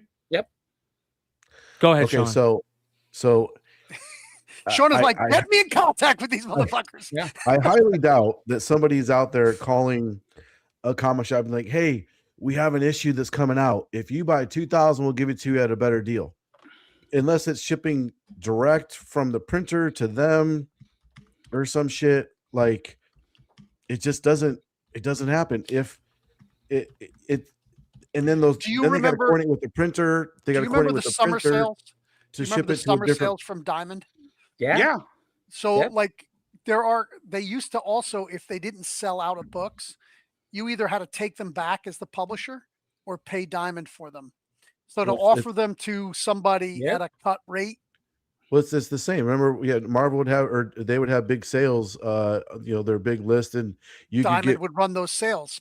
big ratio variants. I remember Yeah. everybody threw a fit because they had ratio variants on sale Yeah. at Diamond one time. A quarter a But, piece? like- What do you mean one time? All the time. Multiple all the time. times, yeah. So, like, Twice a year. that's why I hated Diamond. They were fucking terrible. But like, I'll never see Now, that for again as a example, small shop. like for if you had to go to just a couple things.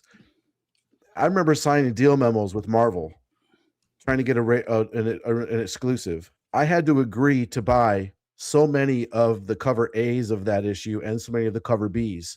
So they're not giving me anything at a discount. I'm paying them for this variant, and then I got to promise them I'm going to buy a shit ton of copies of issue 1 and issue 2. If they want to meet their print numbers to get their print numbers lower, because that is a thing, the more they sell, they're appeasing their corporate masters, as Dennis said. And they're also getting better printing. The way they do that now is retailer exclusives. I get calls all the time in emails. Hey, Sean, we're doing a new #1. You want to do an exclusive for it? You're pretty big on our exclusives. We're offering a thing. If you do an exclusive, we'll give you the stake through the I've heard through that the from thing, multiple or whatever. retailers. Yes, Yep, totally. You know, so that's how they do it now. No one's calling saying like, hey, bro, if you buy an extra 2,000, I'll give you this thing on the backside. Like, if anything, they're selling them directly to people through their websites, like KeenSpot, for example. You can buy it directly to their Aren't you thing. glad you're out of that fucking game? I know. I'm done with the conversation. Sean, we love you.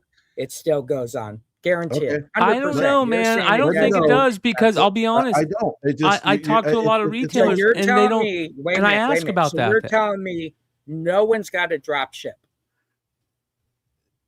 Has anybody got a drop ship? Brian, do you know anybody that just got a drop ship?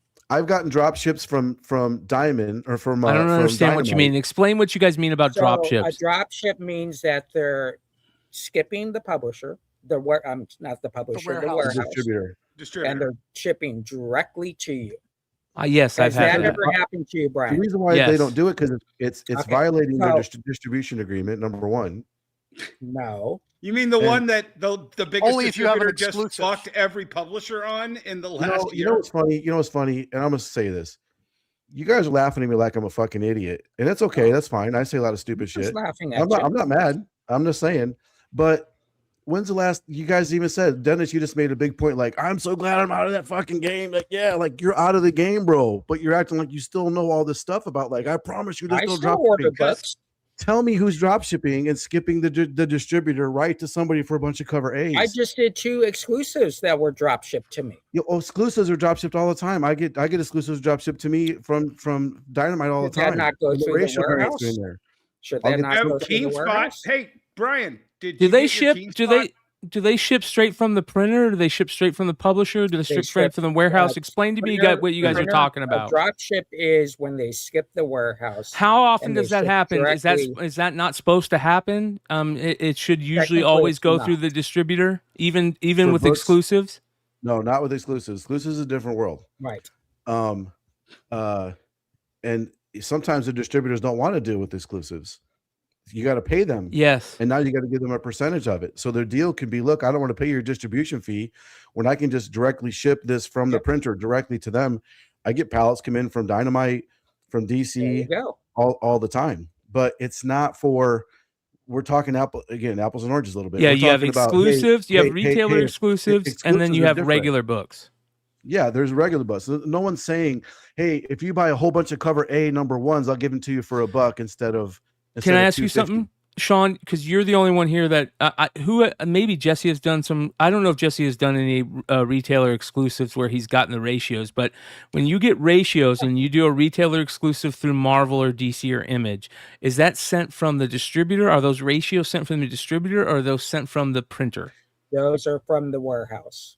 Sometimes those have to go to the warehouse first because they're counted as 1 in 25s, 1 in 50s, 1 in 100s. So those have to touch the warehouse. It depends on the distributor because it depends on the publisher. Sorry. Yeah. I'm talking Image, DC, and Marvel. I'm talking the big 3. Everything else can be, it's so small Marvel drop shipped me a pallet outside of Diamond 7 years ago.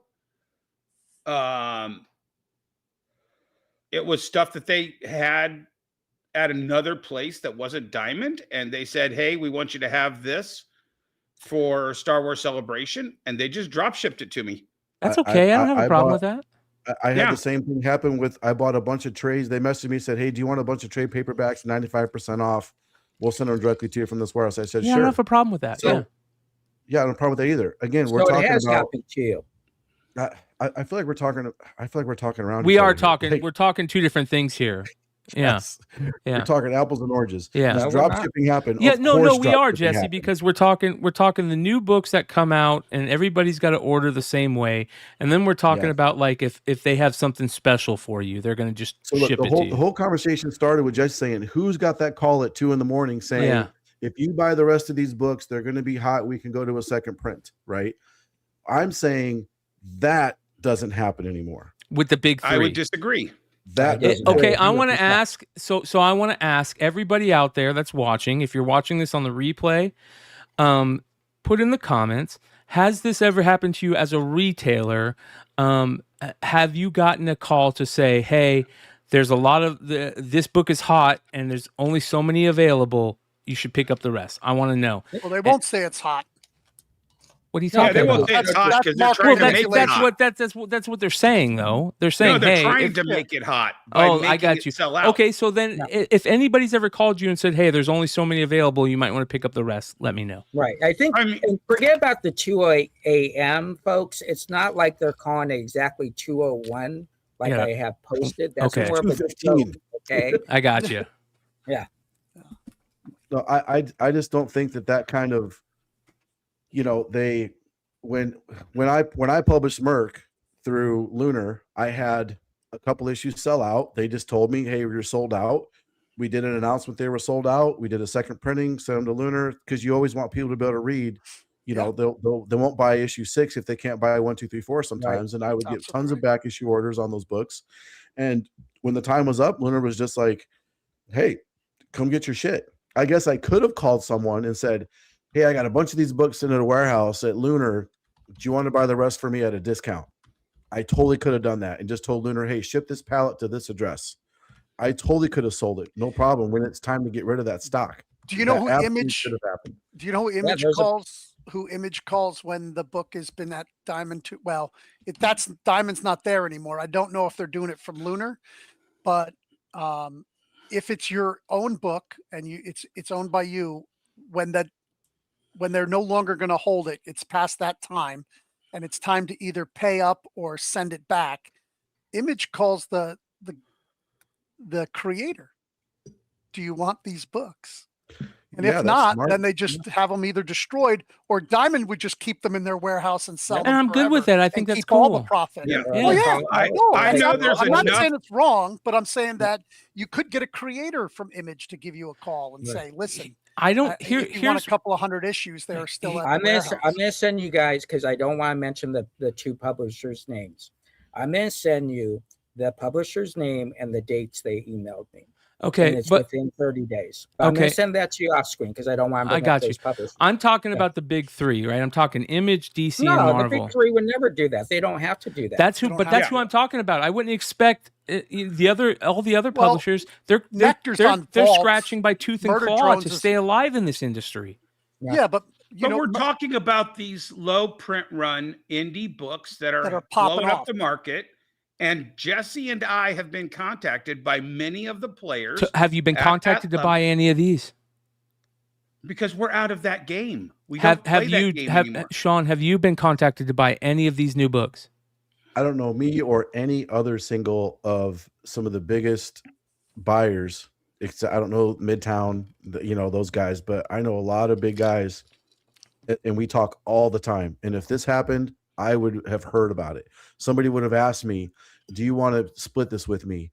Or, hey guys, I got a deal here. I can't buy all these, but I would love to buy some of them. And honestly, most people would say no. I can't think of a single retailer 3,000. that I know Yeah. that I talk to on a regular basis, which is a lot, in my opinion, more than 10, right? That's a lot to me of retailers that I talk to on a regular basis, to me, that bought any of these books in quantity. The only I only know don't one know person anybody. that bought enough to get the ratios, and that was Clutch. He said, "Oh, it's a Ryan Otley ratio. I'm going to buy enough just to get that."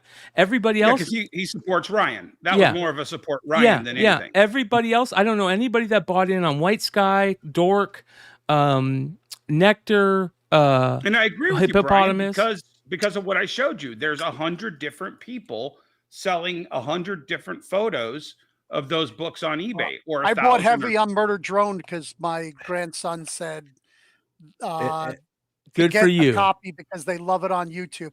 But for me, 10 is heavy. Right? Mhm. So, And Mhm. and a couple other things too, guys. In this industry, in this market, in this time frame, people that are smart are the guys like Emmett that order super thin. These guys aren't printing a ton of extra copies to sit at a warehouse that Lunar's going to charge them for.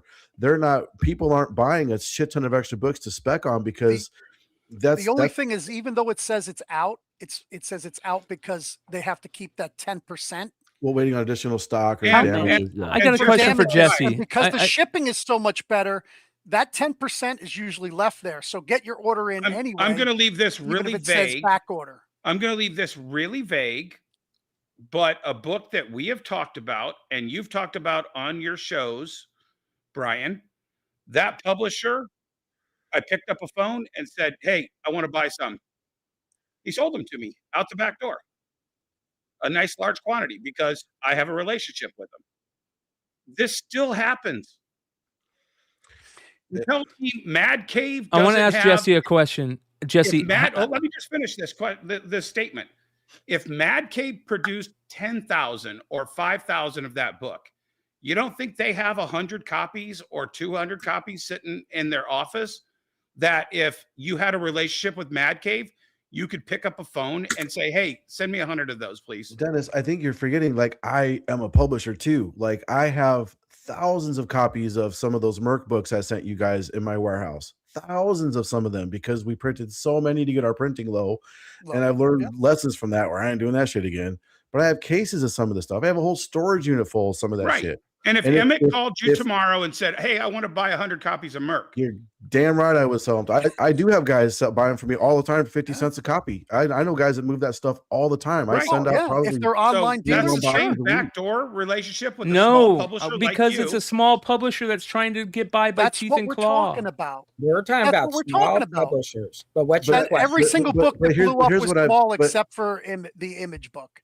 Right. We're talking about, again, we're talking around each other, guys. I feel like we're talking about We're talking about every- practice. I'm talking. does every publisher have extra stock they want to move? Practice. Absolutely.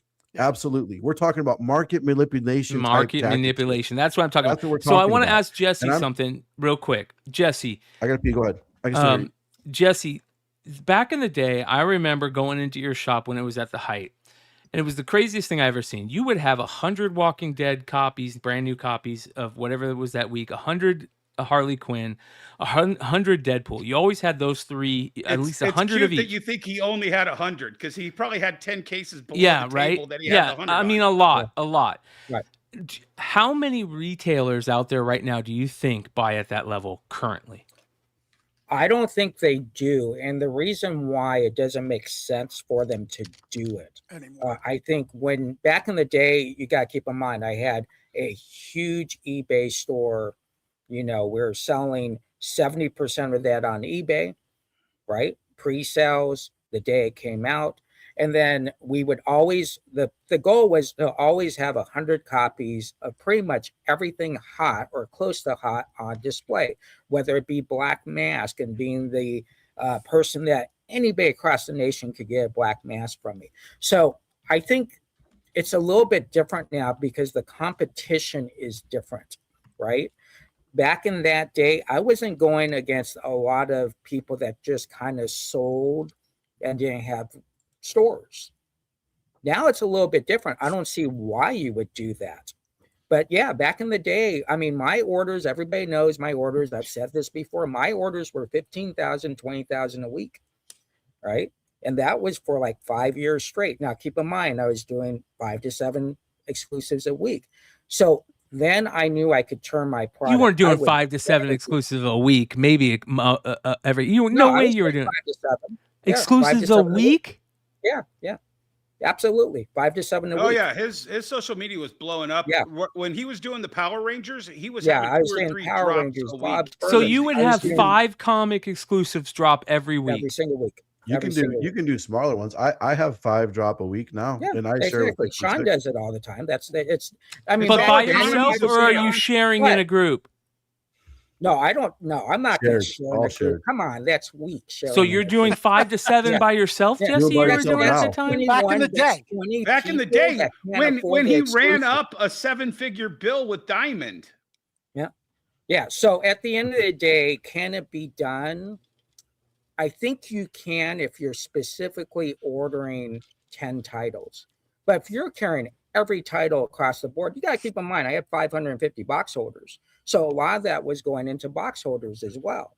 Now I was chasing 250 to pay their boxes. So that kind of never worked out. But I think back in the day, that was best practice for us. And then one day we realized maybe it's not. Yeah. But Change. again, I think depending on your relationship with the publisher and what they feel you can do with their inventory is based on how they treat you. And Mr. That's how it happens. And Mr. Out of the Game over here, in the last 2 years alone, I've had 3 different publishers sell me their entire personal warehouses full of books that they wanted to move. Yeah, and you beat me out on one, so F you. Yeah. You're welcome. Yeah. I still got that pallet sitting at the bottom Yeah. of my theater 3. So look, stuff like that happens all the time. I got it. Yes, people have extra, but again, we're talking about this in the context of market manipulation, and that's how this whole thing started. Is we started with, did you get the 2 a.m. call? Though somebody wants, hey, if you buy these out, then we'll be able to go to a second print, which means the first print will be hotter, and you'll None control of the that inventory. that's unspoken. That's why the certain people get the call. Yeah. If- Because then it's market manipulation. and- Yeah, and I what can I'm- say it only because it's been a long time since that God, happened. and what I'm saying is Yeah. that stuff does not happen anymore. And you guys are both like, Of course yes, not. it does. The entire Well- comic industry got legit when Jesse and I left it. No, Absolutely. no, I mean that's not what we're saying. I So- just don't. I don't No, ever that's hear exactly about. what Sean's saying. No. That cannot possibly happen now in the super No, it legit can. world of With the of big the three, comic you book think that's industry. still happening with Can. the big three, Dennis? You think that they're No, that it connected doesn't to happen. know No, to no, do that? I don't Big think three it ever doesn't happened with the happen. big three. That's the who we're big talking two about. still In my have their opinion, that's favorite who I'm talking retailers that about. They give deals to. I Why? Three of understand. the 5 books are not big 3 books. Well, I think that When that's did- that's the page that we're not on the same page together. I think we're talking about the big three here, right? That's what I'm talking about. But I why don't not- expect. Your entire thumbnail is about the smaller 10. It's about 4 big books that have been. Yeah. It has nothing to do with. But made by everybody below. There's 2 the big image 2. books in there. There's 2 image books in there. Okay, I'm You're just talking going to about the big say two. it's You just- possible. No, I just said big I'm gonna 3. say it's possible that it's not. You said big happening 2. This No, day I and did age. not. I've never said big 2. I've always said big So 3. I'm going to meet you So halfway, look, Sean. if for this stuff to happen with the intention of manipulating a market to make a number 1 hot for someone else to get a number 2, that kind of stuff would be sniffed out pretty quick. It could be happening. Maybe I don't know. I'm the naive one here. I don't know what I'm talking about. It's still happening.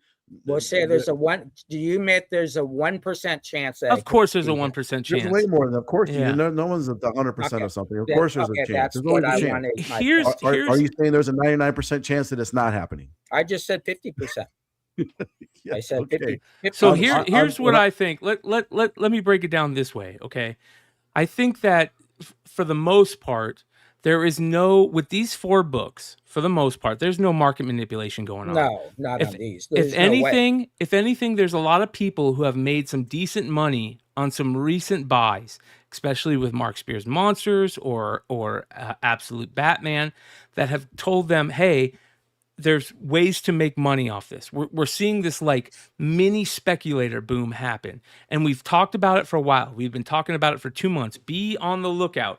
There's a lot of new retailers getting into the Absolute Batman thing because everything Absolute Batman is on fire. Everything Invincible is on fire. So we're going to see 20 different Invincible variants for the Oh, yeah. reprint. Do you notice something across the board with all the stuff that's hot? Great writing. Yeah. Yeah. Not covers. Good point. There's some great covers, unbelievable covers. How many of those What's books the were best- written by Todd's what's the- dog? What's the Well- best Absolute Batman cover? The A. There's a lot. That's the one but the one A I is just the dropped money. yesterday. Yeah, but I think Absolute is a monster within itself because a lot of LCSs order that. Yeah. Like Well, a lot of so- that's a simple buy for LCSs. I think So- the next really big one from the big 2 is going to be a Marvel book. It's going to be that Daredevil, and it's not going to be because it's the blind Well, bag. that's It's great. because No, she's a really good writer, and that's going to be a big book. that's a great Who's a good segue writer? because Daredevil number Je- 1 sells more Stephanie than any Phillips. issue of Daredevil possibly ever. Did you guys see this? I Because of would the love blind to bags. pull up the Comic Cron of because of the the blind There's no bags. Comic Cron anymore, is there? the It's just old because of the blind bags. of So- the old Daredevil issue. It is because of the blind bag. Stephanie Phillips is great. Don't get me wrong, she's great. She's the one writing Wonder Woman, right? Is she writing Wonder Woman? Who's writing No. Wonder Woman? She did Harley Quinn. She did a run of Harley Quinn, and then Who's she writing was Wonder Woman right now? Is that Tom King did it, and then I think someone else just stepped in. no? I'm talking about Absolute Absolute Wonder Wonder Woman. Absolute Wonder I Woman. can't Oh, remember her. absolutely. I That's never can remember her name. Wait, hold on. So, anyways, Daredevil #1 by Stephanie Phillips and Lee Garbett sets record-breaking sales numbers for the series. The True Believer blind bag promotion fueled massive retailer demand and unprecedented order quantities. Marvel ensured improved blind bag quality, and retailers responded by ordering Daredevil 1 with confidence. This is very important, you guys. Kelly Thompson. Kelly Thompson, There thank you you. go.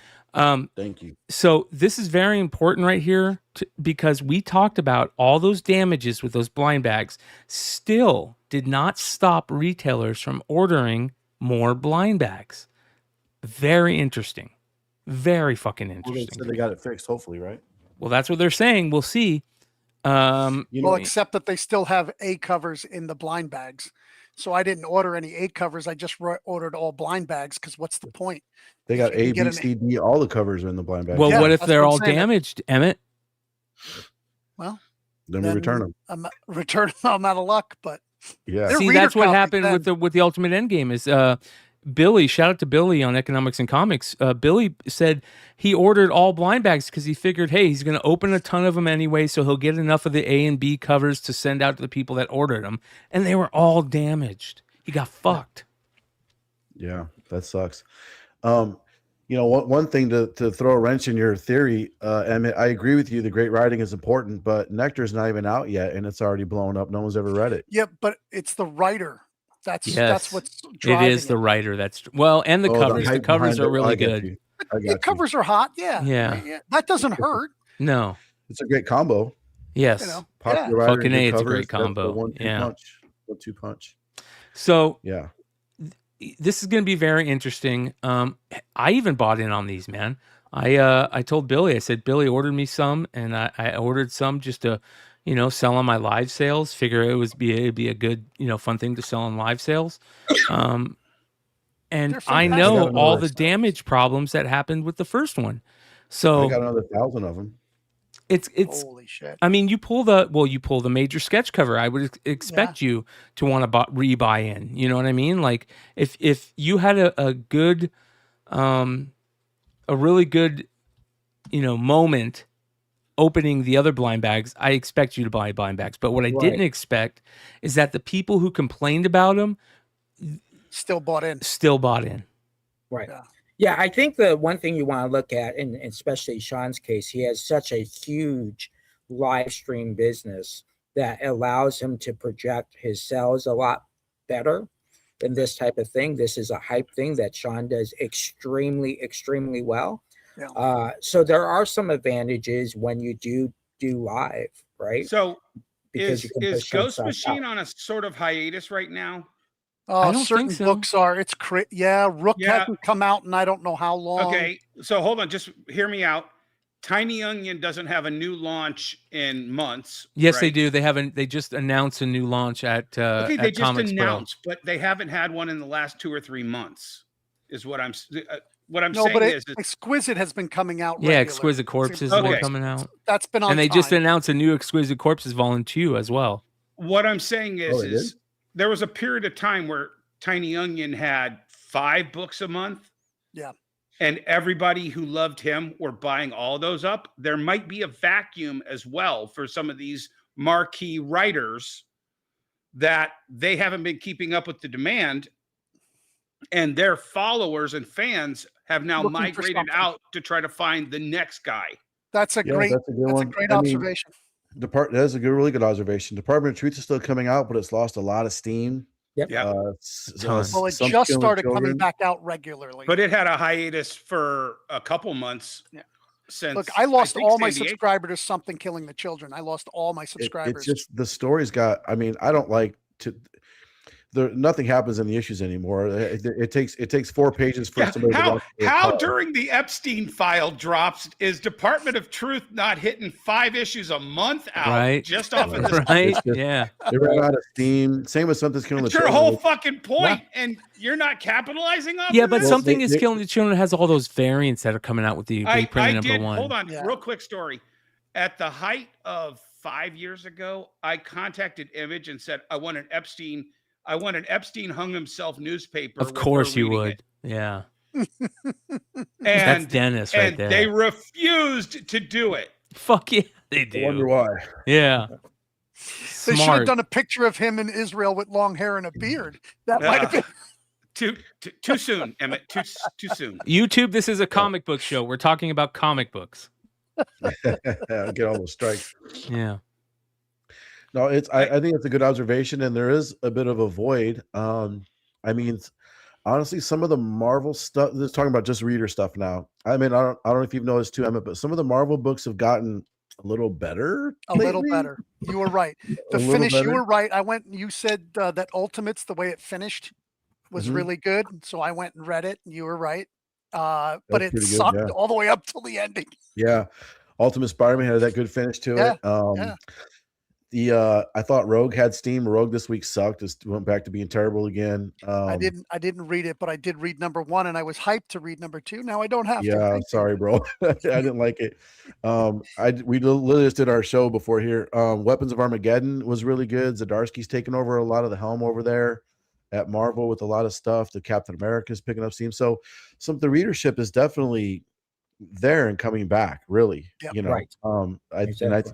people are credited whatever you want to credit it to, Absolute Batman, whatever. People have screen Doesn't matter, as fatigue. long as They're they come spending more back. time reading stuff, like whatever it is. But the stories, which always should have been driving, people bitch about variant covers forever, right? And I was disappointed that DC got rid of anything above a 1 in 25, and they're barely doing ratios anymore. But maybe it's helping a little bit. Yeah, I mean, exactly. the FOC this week was super annoying yesterday with all those number 1 DCs on there, or the relaunches of all those DC titles. I was like, how many of these am I gonna order? Like, Jesus. I still read the majority of what I read is Image titles. It's really interesting. Well, Image but is putting don't you out find it odd that we're now talking about how powerful the writers are on these 4 hot books the week after Todd said nobody cares about the writers? I know, right? Well, here's something interesting. I want to yeah. talk about this because Comics Pro, we there's a lot of stuff coming out of Comics Pro that we'll be hitting on over the next week or so. We're going to be continuing to talk about, but this was very interesting to me. Did you guys see this? Lunar Distribution and Marvel Comics talk street dates at Comics Pro. Lunar Distribution and Marvel Spotlight comic book street dates violations at Comics Pro conference. 23 stores lost advanced delivery privileges for proven street date breaches last year.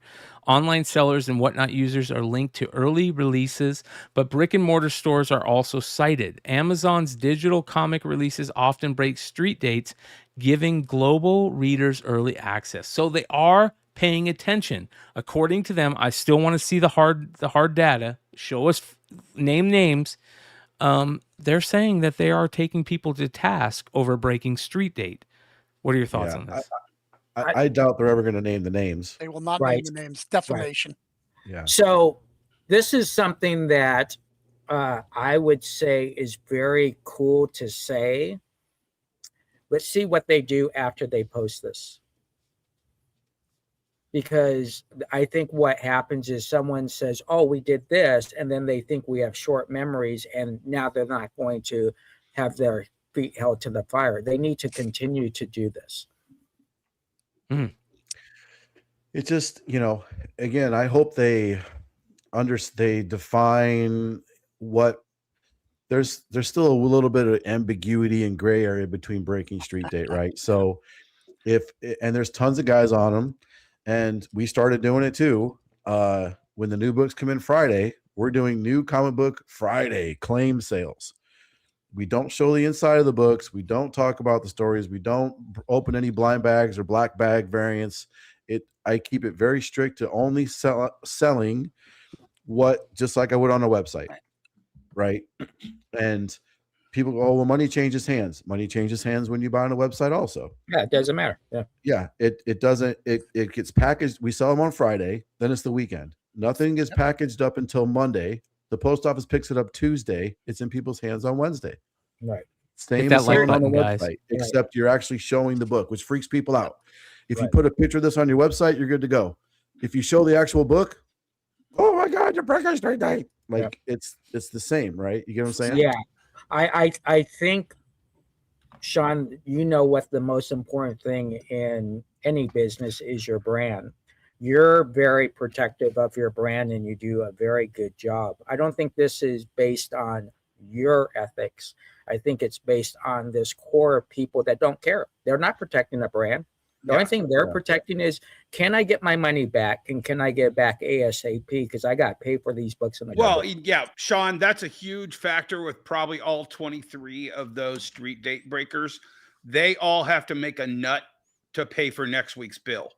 Yeah. You're at a point where you aren't there.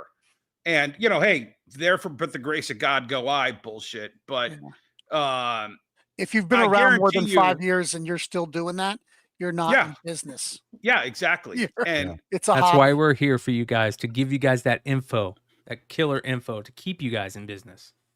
Yeah. Right. Exactly. Yeah, and a lot of those guys probably were opening blind bags, even though they were told not to. Yeah. They were opening the winter bags early. That's why I made that video. Like, F you. If you're doing this, F you. You're ruining the hobby. You know, the Marvel bags too, like whatever, you're revealing stuff. It's just, some guys just can't wait to be the first guy to do a thing, and they don't care as long as they get that money back, you know? So yeah, exactly. Again, people aren't in it for the integrity of the hobby. They're in it just because they're there to make a quick buck. Go sell fake Louis Vuittons if you're in to make a quick buck. Get out of our industry. And you know, Sean, you had said you talked to some of the biggest retailers out there. I guarantee you, those 23 people that got banned or whatever happened, you don't talk to those guys. No, probably not. Yeah. I hope not. That's the difference. Yeah. Yeah. But I'm glad they're taking action. I think that's a big feather in all their hats. It really is. Yep. It really is. Well, it'll be interesting to see what happens over the next couple of days. You know, in the market, there's many new books that are coming out to keep an eye on. I would suggest that if you're a retailer, spend some time looking at FOC and looking at solicitations. Look who the writer is on these new books. Do a little bit of research, and it might you know, not only save you money, but I want to follow up on one thing there, Brian. The street date breaking used to have a mechanism in place. Diamond forced all of us to pay them $10. Oh, the mystery shoppers. $5 a week. Yeah, $5 a week for mystery shopper and for and then you were supposed to be mystery shopped a minimum of 2 times a year. Well, there was a period of time where exactly. I asked for an audit of all of my shops, and I was getting hit twice a year up to a certain point, and they had been charging me for 2 to 3 years after that point and not mystery shopping me. But it wasn't only for mystery shopping. It was also for early delivery. Oh, yeah. Well, no, but they said it, the actual announcement said, we will charge you $10 to put into a pool to mystery shop you to prove that you're not breaking street date. They went 2 to 3 years without sending out those. And that was pre-COVID. After COVID, there was no mystery shopping. I contacted them to ask, is there still the mystery shopper program? Oh, no, we discontinued that. And then, of course, Lunar picked up DC. They never had a mystery shop. In fact, I think we actually talked about it on this show, a year and a half ago, that people were breaking street date left and right with DC product because they were getting it a week to 10 days early. Right. It's up to the distributors to police this stuff. And now it's really easy because you just start going on Whatnot and eBay Live and Facebook. Yeah. And start following their breaks. But check this out. So I accidentally broke street date. I'm going to tell on myself several times with DC because their books were so bad. I was going so lean on them. They weren't shipping me my books. So I would have to 2 weeks to buy enough books, because anything under $125 they wouldn't ship you direct. So I had to wait for 2 weeks. Well, at least once or twice that happened. I didn't realize that it was 2 weeks in there, and I just put it all out on the shelf. Oh my gosh, how we have you on this show? I'm a the bad hell? guy. But here's the thing. I Banned for broke 2 Street weeks. Date twice, unbeknownst to me. So That's what I'm because saying. I didn't the realize. secret shoppers would always have their directive was do whatever you can to get the retailer to sell you these 2 books. And one time, and I knew the employee because they said the employee's name. And I was like, why did you? It was a newer employee. And they said, she said her son was going off to the military and he had to get these 2 books before he left tonight. And so I sold it to him. I'm like, that's kind of fucked up. Yeah. It's fucked up that That's they come fucked in up. Entrapment. Yeah. Entrapment. Exactly. Fuck them for that. And so I threw that back at Diamond. And I'm like, your secret shoppers are giving sob stories. Yeah, to that's new bullshit. employees that don't know Yeah. it. Yeah. Yeah, So I never got penalized, but I got hit twice, and both times the secret shopper was manipulative to get it. right. Here's I something- have a simple rule, just real fast, Brian, on that. I have a simple rule. I don't police others. I police myself, and I police my brand to make sure I'm staying within those rules and those guidelines. You know, when we were talking about me hitting my 100,000 feedback a couple of days ago, that's about taking care of my brand, and that's what you want to try to focus on before you're worried about everybody else. Right. Go All ahead. right. This is pretty interesting. I know we've talked about Panic Publishing since their San Diego Comic-Con panel. And they're leaving Massive Indies for a new distribution through Rocket Ship. Rocket ship. You've Yep. guys heard about this new Rocket Ship distribution at Yeah. all? I did No. not. We heard about him in San Diego. Yeah, they do a Well, lot we of. talked to Rocket Ship for quite Yeah. a while, but We Yeah. were the only people that talked to Rocket Ship. Yeah, Emmett. they do a lot of small press. a So lot what of did they say? books. What was, yeah. Yeah, what's the dealio? They were Well, they were trying to make a move to be more mainstream. They had kind of a niche, high end, super high end super high end, slipcase hardcovers. reprints of famous books and stuff. Right.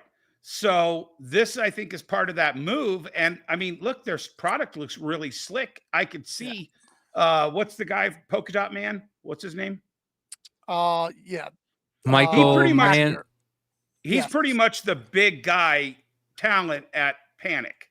His book still hasn't come out yet. Right. You talking about Michael, Man, Polka Dot whatever. Man. the dude on Joe Rogan? No. Did he go on Joe Rogan? I thought that's From who you were talking Suicide about. Squad. No, the Yeah, guy from from Suicide Polka Dot Man from Suicide Squad. Oh, I Who thought is you were talking also, about the guy. Late Night Devil. I thought you were talking about the huge guy indie who's actor. putting out a, And that's what I thought. What Jason said in the chat. I can't pronounce his name either. There you Yeah, go. So- small- So I'm confused. Is this are these guys a new distributor or are they just a They've sub publisher? always been distributing. But so the article, the first line of that article, scroll back up a little bit, Brian, if you will. They're a publisher. It says, yeah, Yes. okay, got it. So it says That's in gonna- favor with partnering with Rocket Ship Entertainment for distribution to comic book stores, currently listed as Massive Indies in Lunar distribution catalog. So Lunar's still distributing them. Yes. So they're just And going with a Massive different Indies publisher. is that guy. That's Michael Right. Calero, who's got Right. had him on the Pinup show. Apocalypse. Massive. Yeah, Massive and he's publishing. doing good thing. I think Michael's doing a really good job over Yeah. at Massive Indies. Yeah. So it's to me, it's more of a lateral move to try to get into different markets than what Lunar was probably giving Panic. But they're still going through Lunar though. That's what I understand. No, Like they're it's a just changing move. publishers. Yeah. It's probably a better deal than what was Massive was. So offering. I think what Lunar had to do because of all the craziness with Diamond and all these independent publishers, Lunar needed a middleman to kind of like wrangle all the indie guys. Yep. And that's what Yes. Massive was doing is they're kind of like wrangling. They're giving like those indie guys it's almost like a mini publisher, right? If that makes sense. Yep. And that way Lunar doesn't have to do all the work. Massive's doing all the work to saying, "Hey, get your stuff in on time. Let's get it put together in a comic book form and printed and everything, and then we ship it to Lunar." It's almost like the way I look at it. Am I wrong about that? I like the Panic books, but they haven't been producing anything recently. Yeah, they've hired a lot of smart people that I know and Jesse knows and Emmett knows, but I don't think they have the slickness to get the products out fast enough to make the splash that I think they wanted to make after San Diego. Yeah. And Michael because Malice of that, is who I was thinking of. They were probably being treated like a redheaded stepchild over at Lunar, and they needed to sideways hustle over into Massive Indie to kind of keep their spots alive. But Lunar's still distributing them. Yeah. Yeah, but there's like Brian said, there's a middleman for a bunch of really small imprints. Massive has got like 6 different tiny imprints under it. Under its Hey, by the umbrella. way, you guys, And this now is what I Rocket was Ship wants to thinking. do that. When Dennis said Polka Dot Man, I was thinking of Michael Malice because Michael Yeah, I Malice was thinking of was yeah. just on. And I am so glad I picked that one to listen to and not look at, because when I saw the thumbnail, I'm like, who's this fucking freak? This is And Michael I love Malice. Michael Malice. Is this tattoos or is this So just he's painted doing his own face? comic book, so that's why he did this. He got himself painted up in like comic book tone, and he brought up Rippaverse, which was very interesting. And by the way, Rippaverse is going to be at MegaCon, so I'm really looking forward to going and saying what's up to Eric. They're always there, Yeah. He has a huge line all the time. It was very interesting, and they talked a lot about comic books on the new Rogan. Michael Malice has his new comic book coming out. Rogan, Who's publishing the new comic? Is it a Kickstarter? I think Is it's it Kickstarter. Indiegogo? Yeah. Because here's the thing, It's Harvey on Rogan. You sure Picar- it's not Indiegogo? Harvey Picar and Michael Malice became really good friends, to the point where Harvey Picar did some work for Malice's comic book about his life, and I think he did the foreword as well. And then when Harvey passed away, he kind of left all of this stuff to Michael, who, is a very autistic. Yeah, I would say he's an anarchist. He's a famous reporter, like a podcaster / reporter. Okay. Yeah. But here's the thing is a lot of people don't know this, but Joe Rogan, his first thing that he wanted to do was draw in for comic books. Yep. Bernie Wrightson, Conan, Frazetta. He loved all that old school stuff. I did not know that. Yeah. In the chat, real quick, Three Rivers made a good point. He says, "Question for the panels: Many LCSs cut back on new books, especially smaller shops. Do you think that's driving aftermarket sales?" That's absolutely a factor. 100% a factor. Absolutely a factor. That creates scarcity, lesser orders. Scarcity creates. And remember, in order for a thing to be collectible, I say this all the time: for something to be collectible, it has to be desirable, and it has to be, in my opinion, limited. Right. Well, and it's to a certain point. To a certain point right now, if my numbers are correct and there's only 1,200 retailers and they're not doing as good as everybody thinks because they're not making a ton of money on Captain Underpants and Dogman, they're panicking out there. That's kind of that Eddie Murphy Trading Places. They're worried they ain't gonna. I think with Absolute, Dennis, I don't think they're panicking anymore, because I think that the Absolute universe gets them closer to that Dogman, Chainsaw Man, and manga world, man. You're still talking about 200,000 copies spread across 1,200 retailers, and as Jesse always says, what about the other 89 books that came out that week? How well did they sell? Yep. Yeah, those they have a chance to sell when you have 50 people coming in for Absolute. Well, right. We were just talking about a store that closed before this. Like, there's still stores out there closing. Yeah. You A know, lot of like, stores are No, closing the right industry's now. doing great, Sean. I No, saw it's I saw not. a Facebook post of a dude that's like, after know, so I many know. years, I got to close too. Yeah. Like, it's some people still, the online retailers and whatnot sales, those are a real threat to brick But and mortars that aren't doing that I stuff. have Let's people talk about why contacting me they're every closing. week about their opening a store. Right. Every So, week, somebody's contacting me about their opening their store. Same. Yeah. I had 2 people this week ask I'll me be about right it. back.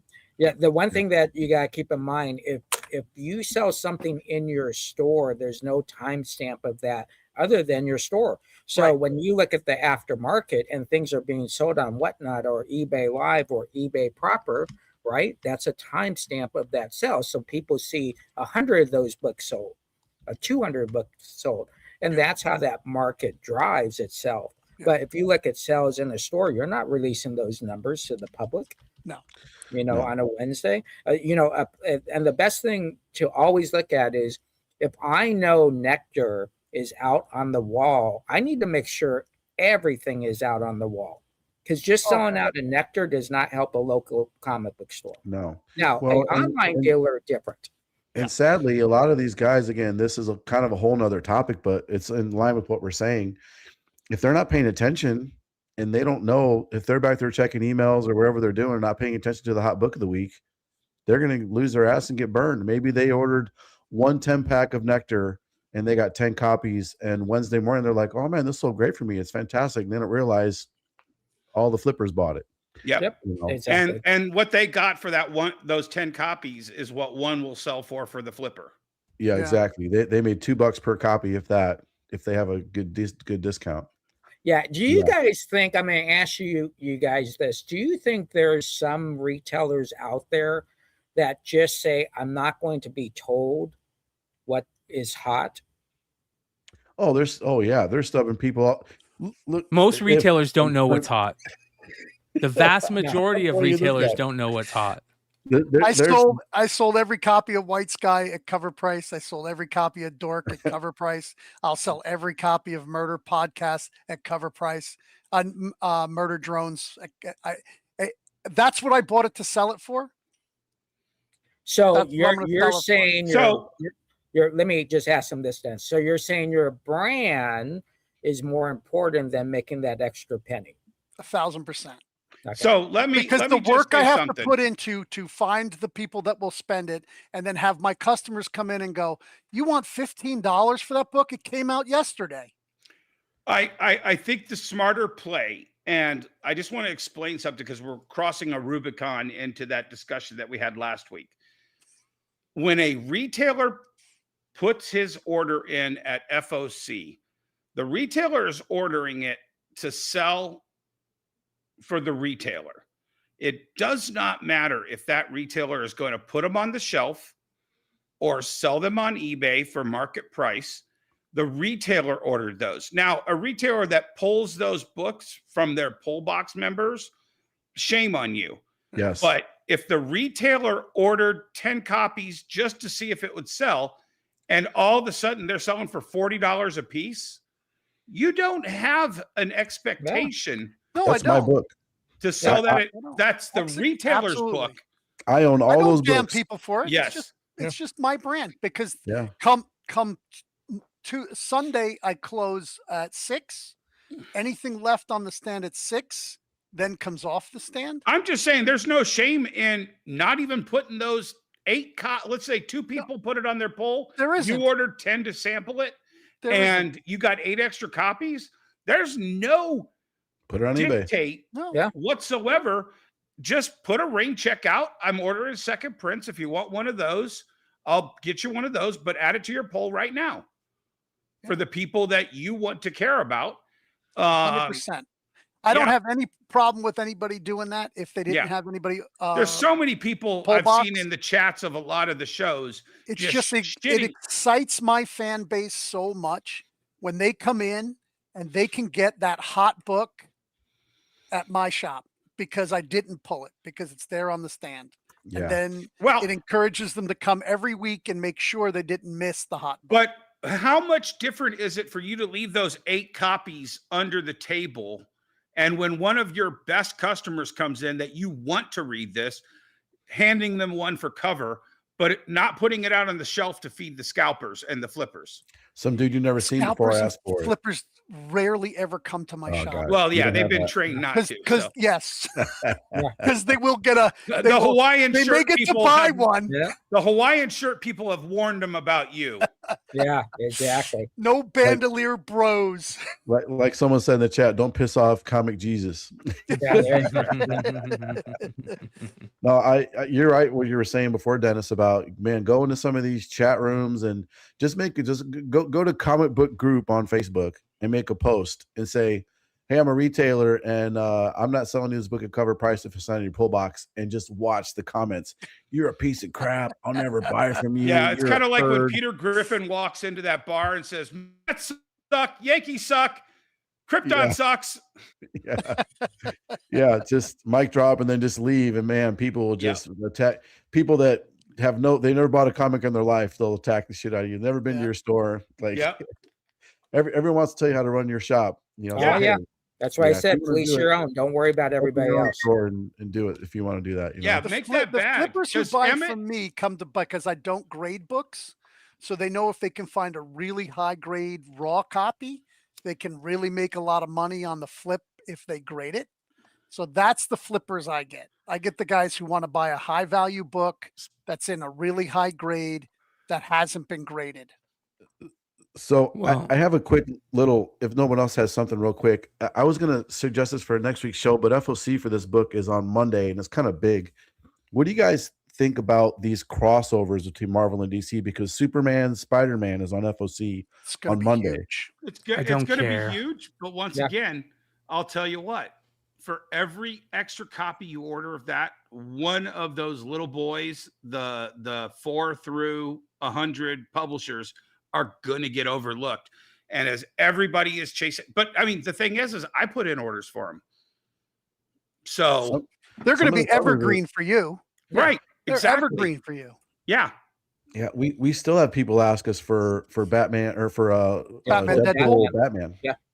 You know what And book it's already I'm gone to a keying in third on? print. I'm Yeah. keying in on this book right here. Yeah, the one in Feral Croatia. number Yeah, 21. Fucking The A. one in 25, right? The This si- is gonna be the silent book. issue. Yes. Yeah. The silent Yeah, issue. I know that. How is it? Okay. Did they ever catch the serial killer from the first Feral? From Stray Yeah. Dogs. Stray Stray Dogs. Dogs. Yeah. Yeah. How's Feral got 21 Feral's issues and huge. Stray Dogs Feral hasn't got is 2. incredible. Feral is It's incredible. It's incredible. massive. It's a great book. It's got a huge fan base. It's No, I'm incredible. not. What is that, I'm a not 1 in trashing 25? on the book. Yeah, what I'm 1 in saying 25. It's zombies. It's like zombie animals. Yeah. Okay. pretty much. It's fantastic. And It's matter so of fact, good. Tony and Trish, I believe, are coming on the show on the channel in the next couple of weeks. So shout out to Tony and There you Trish. go. Yeah. Yep. Congrats. Tony's writing a big book right now that's coming out. What is Tony's it? always writing a big book. He's the Yeah, hardest for sure. working man in comics. Him and Mark Spears, man. There's a new one coming out. I can't remember what it was. Damn it. Anyway, but yeah. So Colin Hey, Bunn did, used to did be you the guys hardest get a working chance guy to in watch that comics. video Deathstroke. that He's I doing shared from Deathstroke. Neo? oh yeah, the guy made fun of the grading companies and the cards. That Yeah, was funny. did you watch that, Emmett? That was hilarious. No, I missed it. I wish I'd seen it. I'm gonna have to It go was back good. and watch it. I put it What in the is it? chat.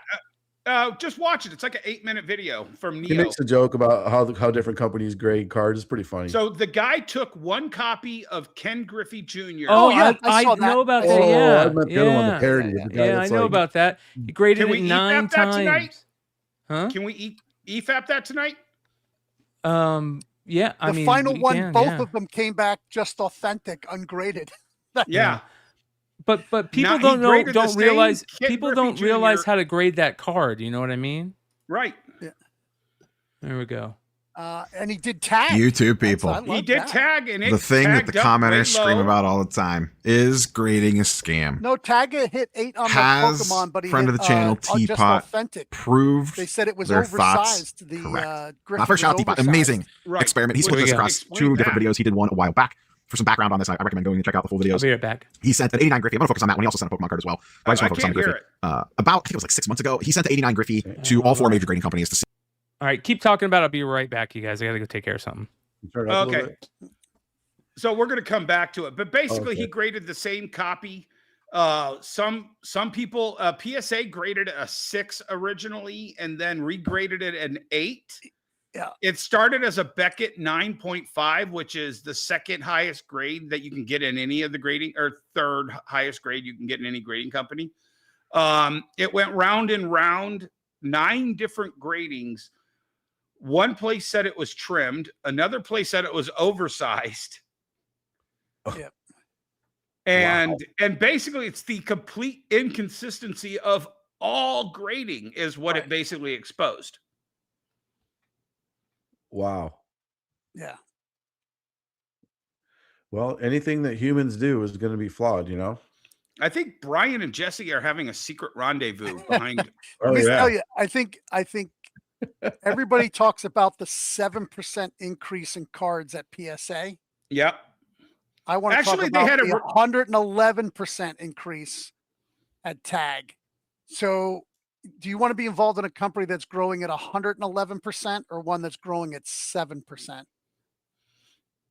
I want It to still own the doesn't have company. 1%. Oh, yeah. I Me want to own too. the one growing at 111%. Yeah. Yeah. Yeah. Actually, I probably don't, be honest with you. But if it's flagging cards that are clearly authentic enough to be graded 7 times by the other grading companies, you know what I'm saying? Well, measurements don't lie. Well, but is it oversized? I think all those cards were cut with the same cutting machines. No, but they're saying that that may have been pressed. That's what oversized is, usually something that's been pressed. So, and then that would see why some of the other ones said it was trimmed, but they didn't trim it enough after they pressed it. I don't know. There's a lot of shenanigans going on with, well, the shenanigans have been going on forever. Yeah. I've got my Hank Aaron rookie over here, wherever he is, and that had been sitting in a dealer's inventory for 30 years before it went from him to me, and it had been trimmed prior to him getting it. Oh, yeah. In the 90s. Oh, there was a lot going on in the 90s. Yeah. Even before grading, because it was all eye appeal. Yep. Right. Yep. I don't know. The point is Emmett, it helps your argument a lot when the same card can go through 9 different hands and have 9 different grades, even the same card from the same company. All right. Yeah. Away we go. Let me see if this is. Look, grading is like money. We all have to agree, and then he just accept the money. Right? If I start saying I don't want dollar bills, you have to pay me in pesos. In crypto. Right? Yep. Or in crypto. And nobody has faith in the dollar anymore. I got a question for the people who have retail stores, Jesse and Emmett. Sorry, Sean. It's okay. Because most of your payments are digitally, right, Sean? Yeah, except at cons. Okay. Yeah. Okay, well then answer this with the cons. How many people in the last year or two have walked up to you guys in a commerce situation and said, "Do you accept cash?" I would say that happens to me 10 times a day. Yeah. It's insane to me that that there are enough. I'm surprised that they're not doing that at cons, because a lot of people don't take cash at cons. San Diego con, no one takes cash. I'd say 20, maybe 20% of the time. I wish people, well, I'm sorry, cons probably half the time. Listen, nobody ever pays me. But they actually say, "Do you take cash?" Yeah. Doesn't matter. Yeah. Nobody, say conditions. Listen, Forget nobody ever pays me in cash. Really? Yeah. I'm getting 20% of my payments in cash. Really? Emmett's talking to the government right now. I never accept cash payments. Exactly. Never. Cash the king for a reason. So this is the cards that he sent. He sent a Mewtwo, 1999 Pokemon Mewtwo, Holo. He sent into all the grading companies. It was originally a PSA 8. It came back regraded from PSA as 7.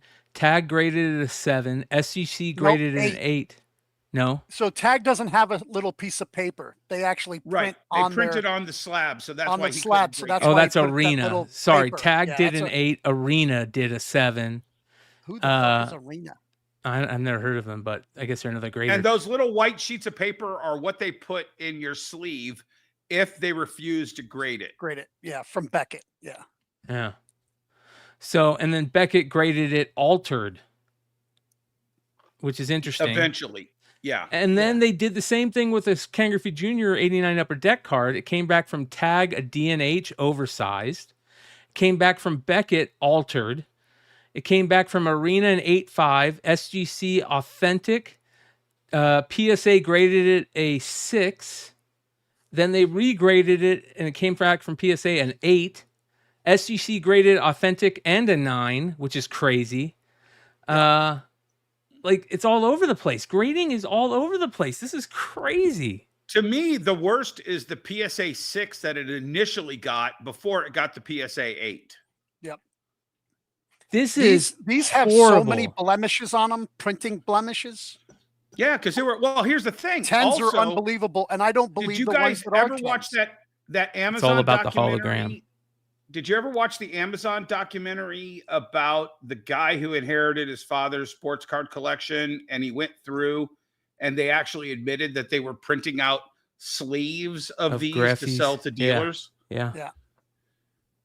Wow. So, yeah, and those weren't on the initial printing. Those were later printings of thousands and thousands extras of these Ken Griffeys. I don't trust any grading companies these days. The only reason I use a grading company these days is to maximize my dollar.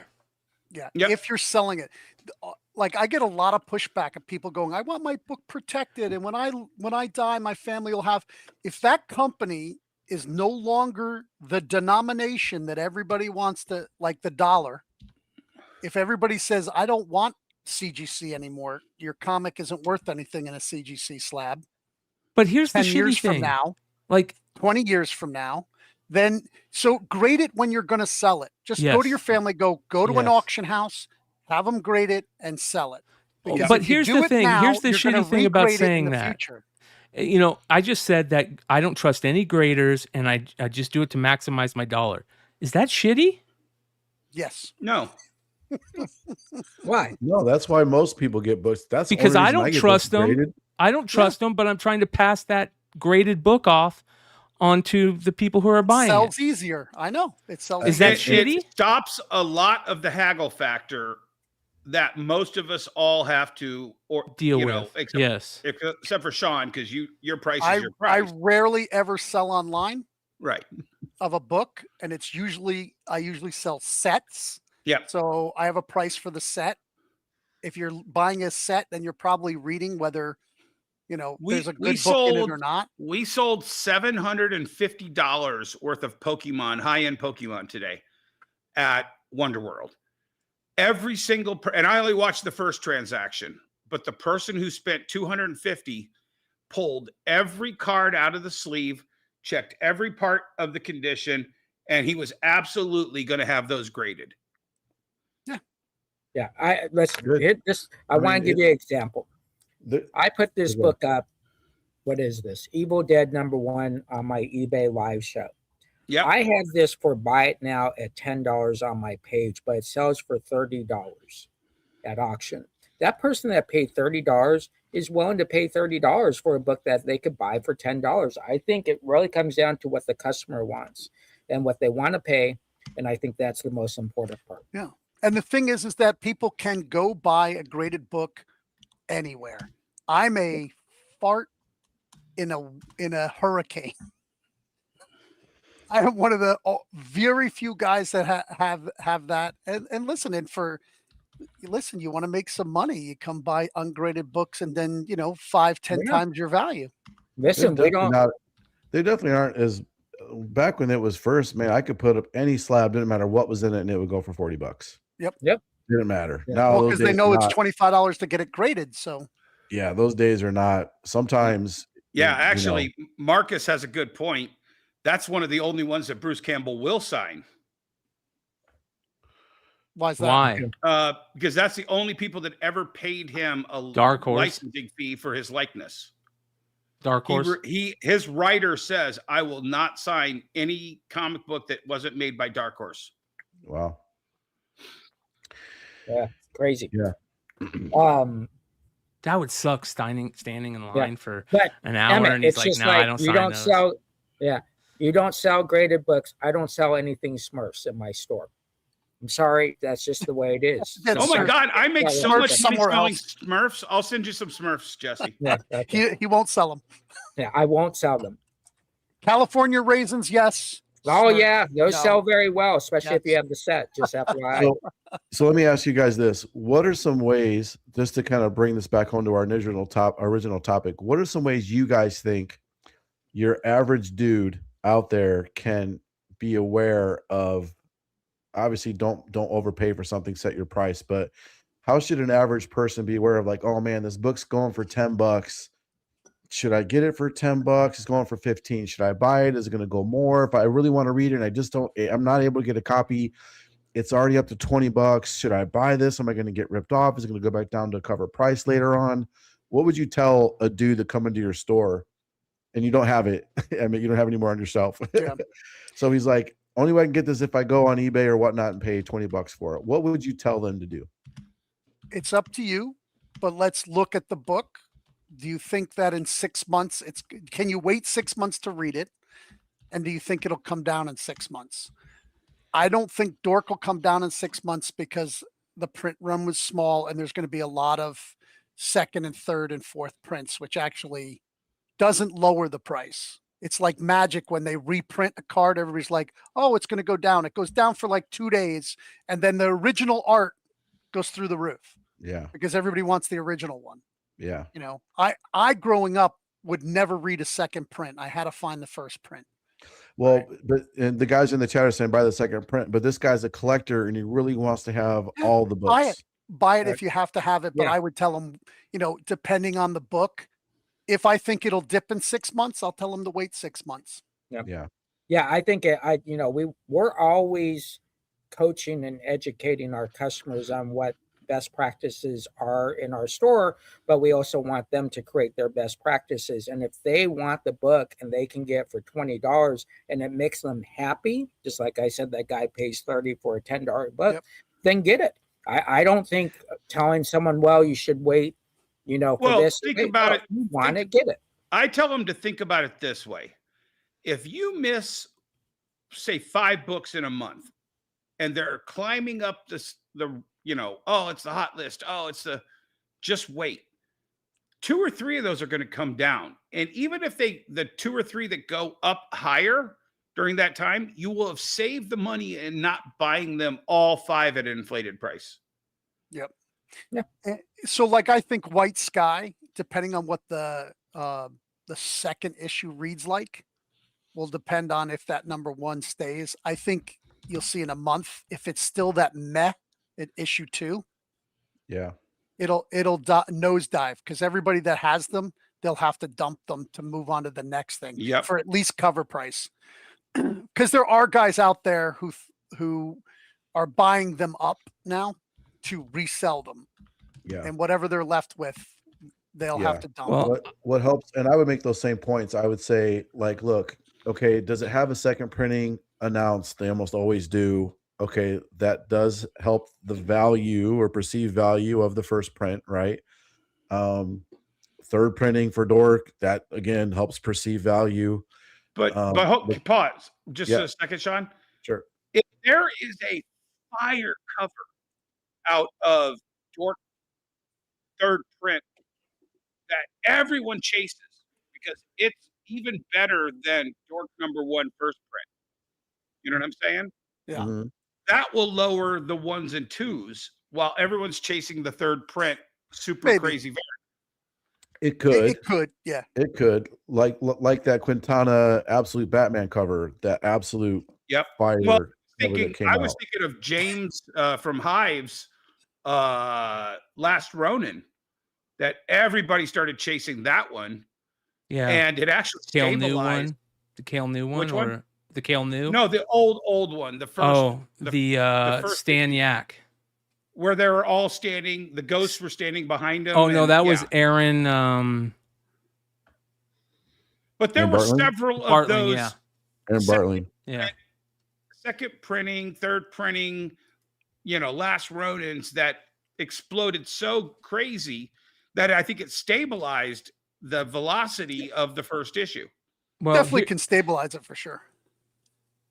There's a problem though when that happens, and I just got notified of this today, which is very interesting. Let me bring it up here. See if I can find it. Yeah. This is crazy. It's starting to get to the point where things change.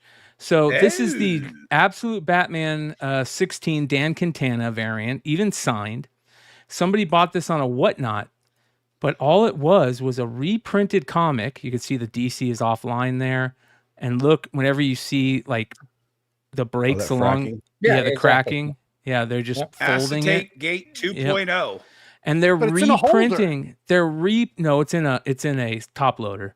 Okay. So they're reprinting this cover and pulling out, the other ones because you can just buy any variant and throw this cover on, and they're pulling the staples. Well, you don't even. A lot of them have the original cover underneath. Yeah, and you They can do. just pull the white. That sucks. Yeah. Hopefully that guy gets reported and then he gets blocked from whatnot, banned. There's always scammers. There were guys out there they call them custom covers. Yep. For a while. I Yep. actually had to call a couple guys out. They were stealing some of my art from some of my variant Shikari art, and they were reproducing them as custom covers. And I'm like, you can't do that. And there's a whole eBay thing of custom. It's just fake. So there was some guys though that took like a Batman #1, not a Batman #1, but just for Absolute Batman #1. Yeah, but just let's say any book, it doesn't matter. But they were actually putting foil.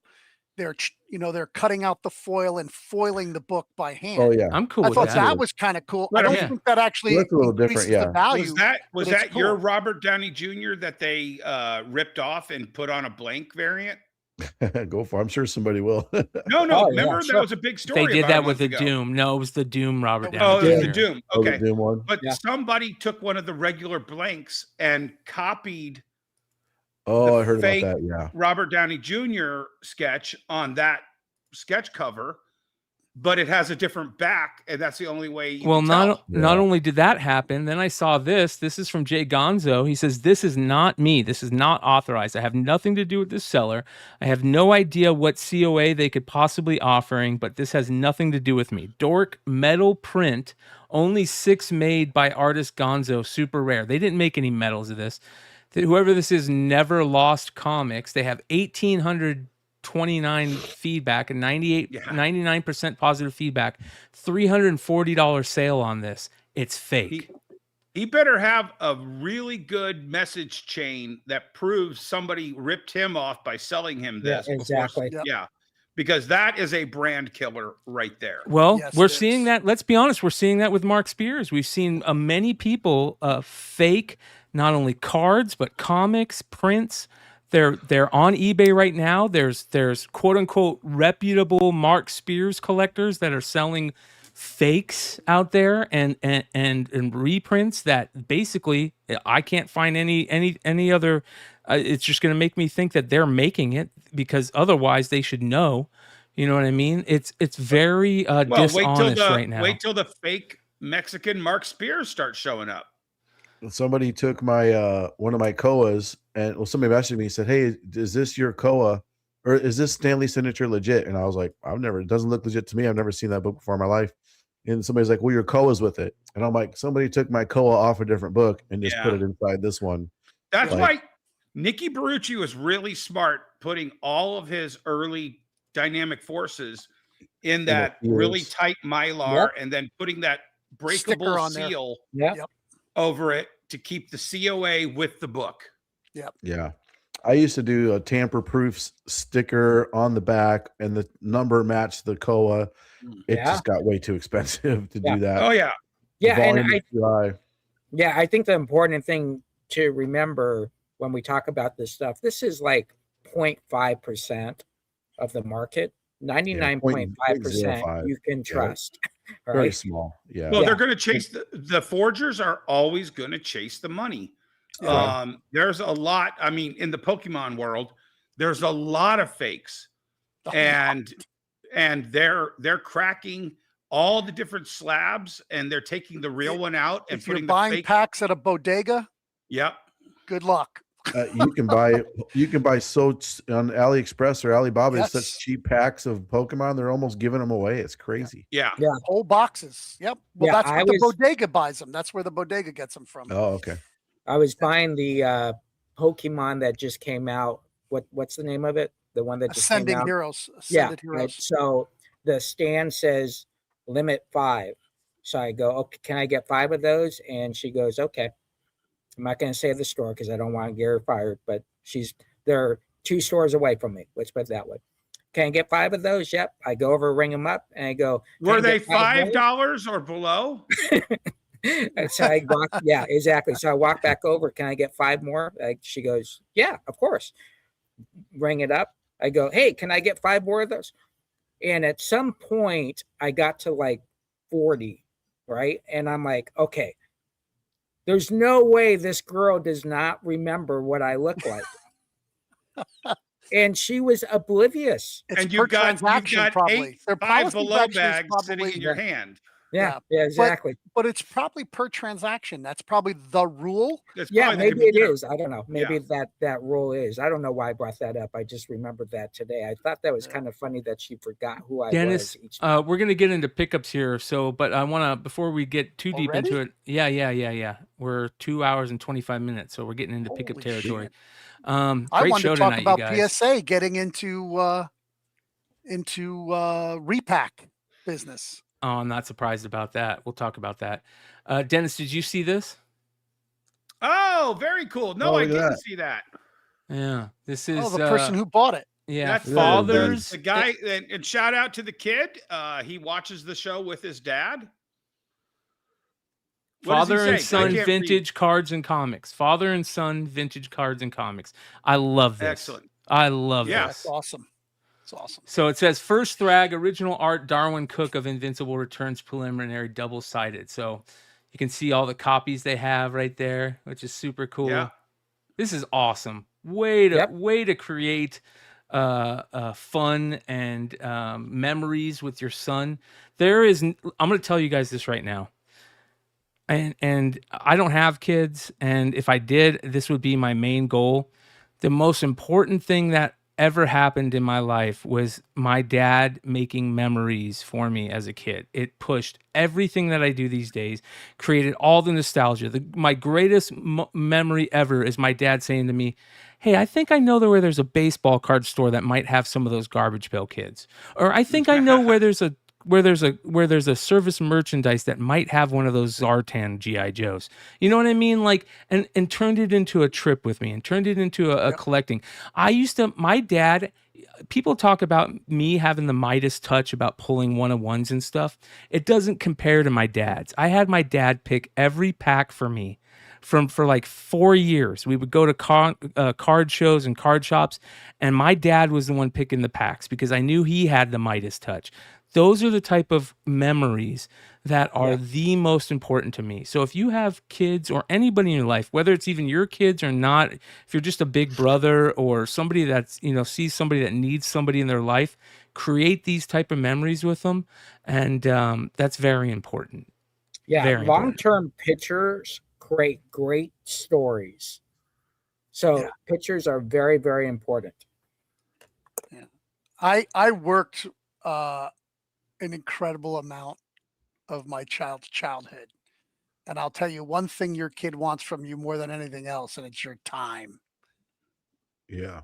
I can guarantee you that's what it is. Because I- I worked through my kids' entire childhood. So I And always take it my did kids not to all the bode well. shows. I take my kids to all the shows, and those are great trips. But mid-COVID, I said, hey, kids, let's go to Chicago. They're like, oh, is there a convention? Nope, we're going to go to Chicago. And we spent an entire 2 days going around Chicago, visiting all of the John Hughes filming locations for all the different John Hughes movies. And about 6 months after that, unprompted, we were on another trip somewhere, something really cool. And Kim's like, I think the best trip we had was going around to all those filming locations. And that's when you know that it got an impact in your kids. So I'm going to show you one of the most impactful pictures I own. I won't show you the Jack Kirby one because you guys seen that 1,000 times. That's my very first comic book sale, January 25th, 1983. That is behind my counter. And every time someone walks in and says this is their first comic book they're buying, we make sure we get a picture for them. That's awesome. Yeah, your history, your tradition, your culture is very, very important. Those memories are very, very important as well. So, Amen. Amen. All right. So, what is this PSA thing? What's going on with PSA, Emmett? So there's a YouTuber, and the guy also owns like a big card shop. He's stating he has the first blind repack through PSA, and they're PSA certified. They're creating this service now, but Dick's already has one out. Dick's Sporting Goods DSG repacks, and I saw a guy rip their $250 fucking dollars. What? For one graded card. They don't give you a floor or a ceiling. And I seen a guy rip five. And the biggest one he got was 200. Most of them were sub 100 cards. Today we are back with cards. All right, here you go. This is Pac-Man. 3 days That's ago. who did it, Pac-Man. Here we go. Oh, Yeah. he's already in the hot seat. He is in the hot seat, in a major way. That's over him going crazy at one of his sales, right? Yeah. Right. Yeah.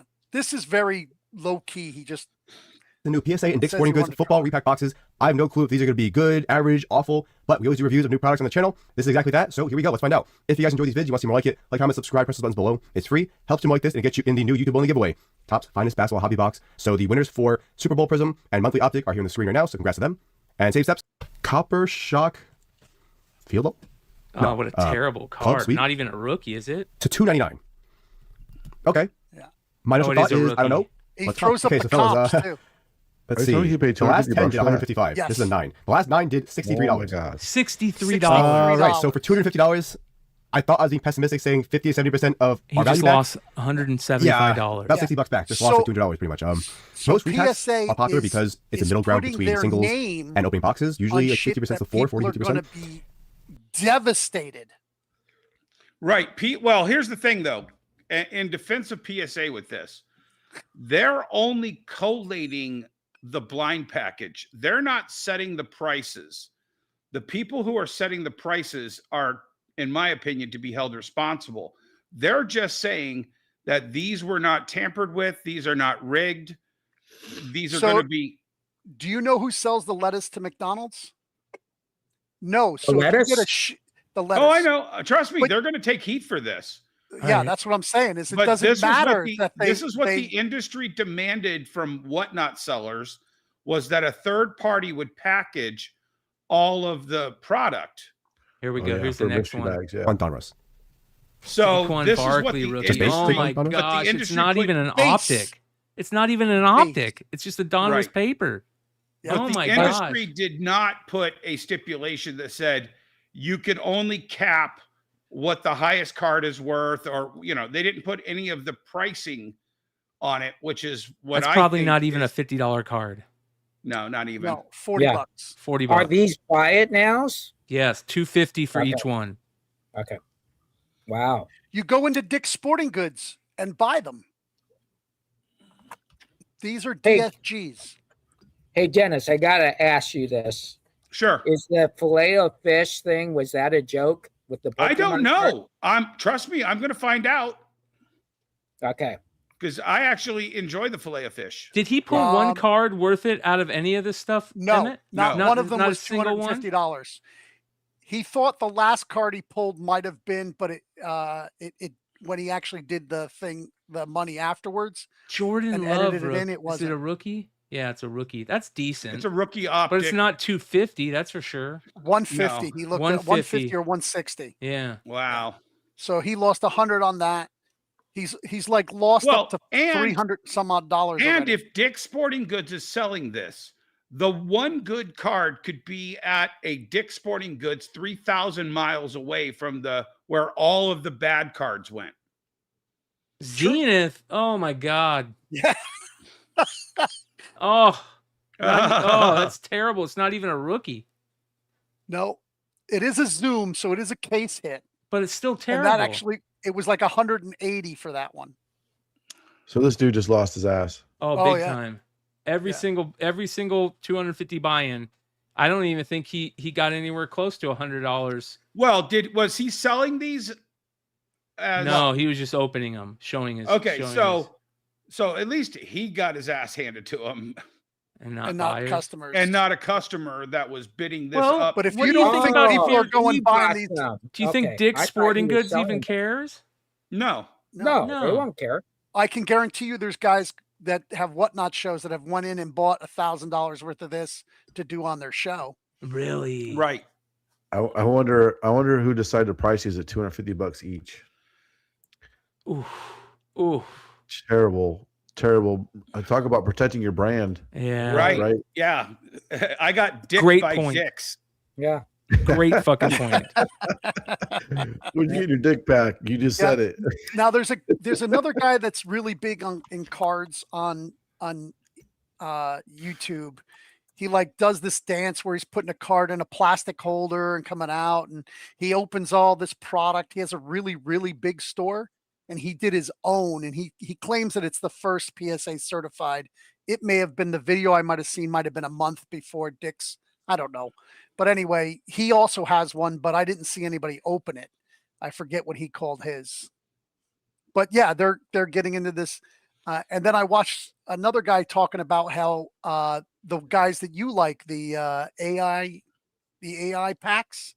I don't like them. I just No, think not that you, Brian. Liked the where you could go and the Oh, people yeah, at yeah. New York sell Comic it Con. back. Yeah. What are they called? I forget. IO. Something IO IO. Something IO. Yeah, something Yeah. IO. The one where my Sports son waited in card line for an IO. hour to get a $10 card that I have 1,000 of in the warehouse. Well, hey, it's not as bad. It's bad, but it's not as bad as getting signed RPAs from Moses.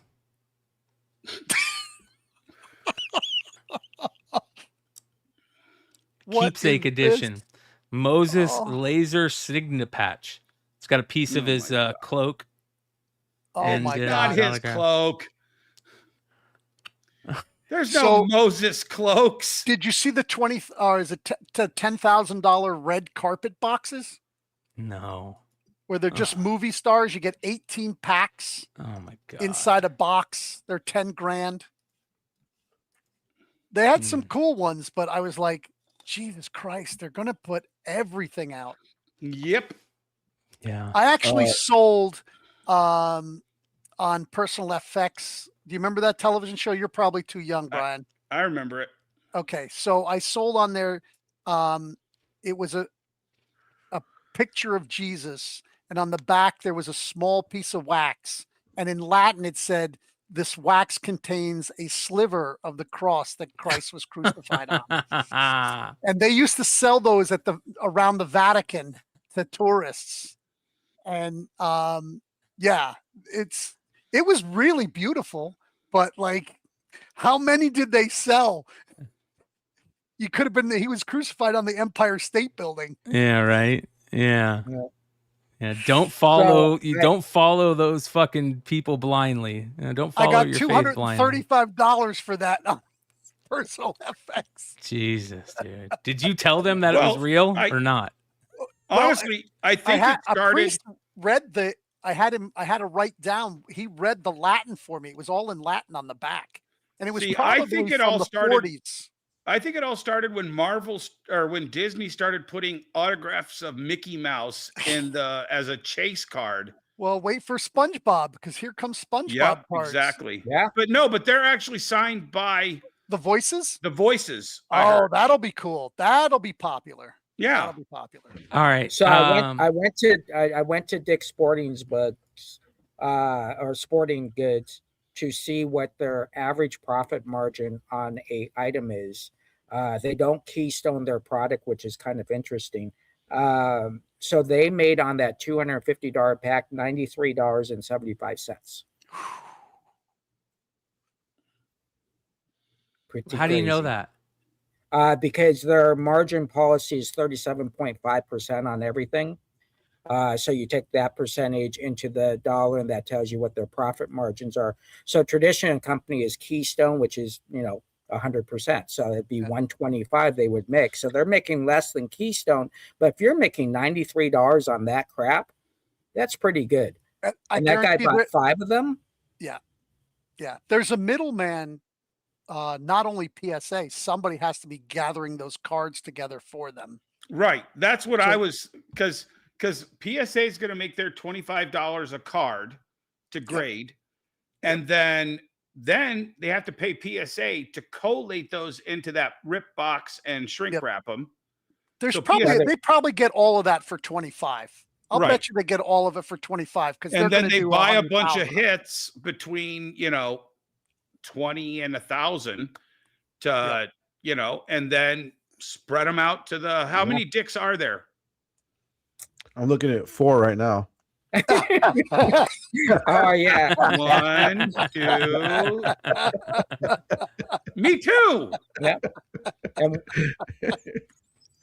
So did you guys know that there's a White Sky #1 Comics Pro variant?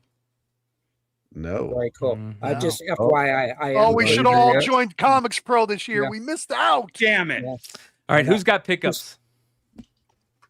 And just so you know, Sean, we are clipping that little speech there. So that was like the best. All right, Dennis, you got pickups? Well, I got pickups and I got sales. Can I do my sale first? Yep. Record-breaking high sale. Uh-huh. Do you have it in I shared it in the chat. Hold on, let me see here. Which Masters chat? of the Universe #1. Let me see if I can find it here. When did you put it in? just sent it. You just sent it right now? Back. Yep. All right, hold on. Wait, you're talking about mine or yours, Jesse? You did No, you no, just no. when Yours. did you send it? No, I sent it earlier in the week. Oh, in the week. He's yeah, not. It's Brian, man. yeah, I'm not gonna. Okay, I'm well, not go gonna to You my guys send it pickup. like 5 minutes before you need it up. Not a Go week. to my pickup, and I'll find the other one for you. So I went to go buy a 40 long box collection. Found out it was all dealer dump stock. In fact, I know the dealer that a lot of it came from me 15 years ago when I dumped 100 long somewhere else. But when I was there, he said, well, what about these Slurpee cups? And there was over 300 Slurpee cups in the collection. And this is a sample of them. Wow, all the And good ones, right? Yeah, a lot of the good ones. No Stan Lees. Some nice baseball. There was Wacky Races in there. The Hanna-Barbera Wacky Races. 2 different series of the sports cups. That's They're on awesome, misprints. man. They're upside down. That's I know. that's the only way you can really stack these without making a giant collapsing. Wow, that's a ton. I wish I got that kind of tonnage. Yeah. Those So look over like 300 flawless. cups. What do you think So these I will sell for? Anywhere from 5 to 20. A piece? Yeah. Yeah. Yep. Talking Not about bad. cups. I always sell. I have them up in the store, $15. Of course, with this many. Well, you got to 3 stores, so I do $15 a piece, and I just let them sit. People want to make the set, so they end up the $5 ones. They end up buying for 15. Okay. Because you're just not going to fucking get it, right? Oh, And then apparently I so didn't share that with you guys. So here, I'll select it and send it to you. So I sold a record-breaking sale this week for this book right here. Oh yeah, this Hey, is the J. Scott Campbell, or not J. No, Scott no. Campbell. The foil. yeah, the foil That's cup. the foil variant. Yeah. First of all, not First too many Invincible people. preview. Yep. So I sent you the tagger to it so you can zoom in. It's the third picture I posted. Yeah, Val just click on Staples? that. Yeah, it's Val Staples. Did the story. It's the foil version of the regular cover. Gotcha. I think I have the only one on the census at 9.8, and I put it up for 1,500, and literally it sold. And here's the funniest part: I don't know if it's sold because Masters of the Universe is hot, or it's got the Invincible 5-page preview, or both. Probably both. Yep. Right. Yep. Yeah. Not too bad. Perfect storm, as we were talking Yeah. about before. Yeah, the last one on the census sold for, I think, 290. Ooh. And that was a long time ago. Yeah. And this one sold for 1,000. And it's Nice. CBCS. So it's a record-breaking CBCS sale as well. I sent you 3 pictures from All right. mine Here's Emmett's just before he. pickups. Yeah, so all those tables are the pickups. That's It's mostly awesome. sports cards. Oh yeah. man, look at all those old basketball, old baseball. Look at the Yeah, there's 60s, the AHR cards. 1970s tops. Yep. Yeah. Oh, this is perfect. Right up my alley, dude. Anytime I see Dude, you this would right here. you would lose your shit if you were here. Oh, bro. You see all those 1,600 count boxes? Uh-huh. They're all full of 50s, 60s, and 70s that came out of not the first collection and now the second collection. And he had some new stuff, and I've already sold these 2 cards, but I put them. I got $625 for these 2 cards. For which one? Next. This one? Oh, the Brady. Yeah, 300 for that. Not numbered, and that's a gold. It's got the 1 in 100 with the edges, with the deckled edges. Yep. Yeah. What'd you sell was that for? 350. So 650 for the 2 cards. Yeah. Nice, dude. Congrats. Yeah. I love old sports Ungraded. cards. If there's anybody out there that has sports cards collections they want to get rid of, hit me up. Those are my favorite, man. Unless you're close to Port Jervis. Or exactly. Detroit and Toledo. No, And but you that Barry Bonds, do you know if that grades a 10? And a lot of people push back on me. I say that you can add zeros to it. It sold for 3,500 in a 10. Yeah. Problem Now, is those decal edges are impossible. So much of a bitch. But even a 9 is like 1,500. Oh yeah. Yep. So Those late 350 for 90s, a raw early is cheap, 2000 really rare insert cards and are super hot. yeah, beyond hot. right. Yep. You know, I'm confused. So you grade cards, but you don't grade comics? Is that what Correct. you do? There's only 2 sides to a card, Okay. No. I just front and the back. Front Sean, and you back, got and any- You can see both. You got any pickups? I got shit. You All got my shit. pickups are digital. Jesse, you got Covers. any pickups? All right. Where do I start? Let's start here. This is what I was talking about last week. So I got the Pog. OJ Oh, that's Simpson. awesome. Oh, still Right. on the sheet is killer, man. That's Yeah, still on the That's- sheet. what do you got to Very price cool. that? Actually, those have been popped off the sheet and put back because Yeah, they're they're all sideways. normally, so it has Yeah. been Yeah. used. Still, what did you price it at? Exactly. $20? Yeah, I put it at 25. Yep. Oh, that's And great. then with that, I got that. Oh yeah, Kind of cool, but yeah. It's a broder. even cooler. Yeah. I Yeah, have they- about 10 of those. Yeah. Do you guys know what the term broder means No, in card market?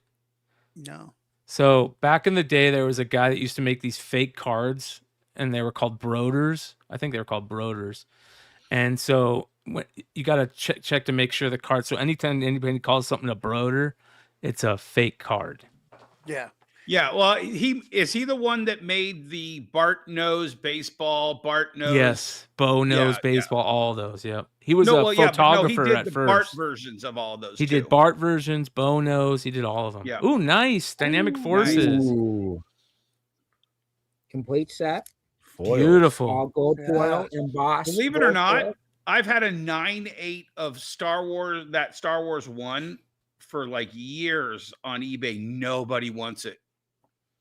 So flip them. So you shit on my Pog, OJ. Now you're shitting on my book. Thank you. And then I got the Dark Force 2. Oh, Good, that's so- awesome. Yep. Sweet. Then I picked up this.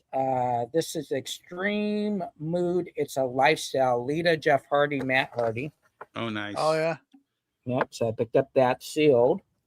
The thong out era of Lita. Yeah. And then you guys never answered me. So what is this? So it's that, and then it has the little It's the record mini inside. album that came with the action figures. Figures. Is that what it's from? Okay. Yeah. Yeah.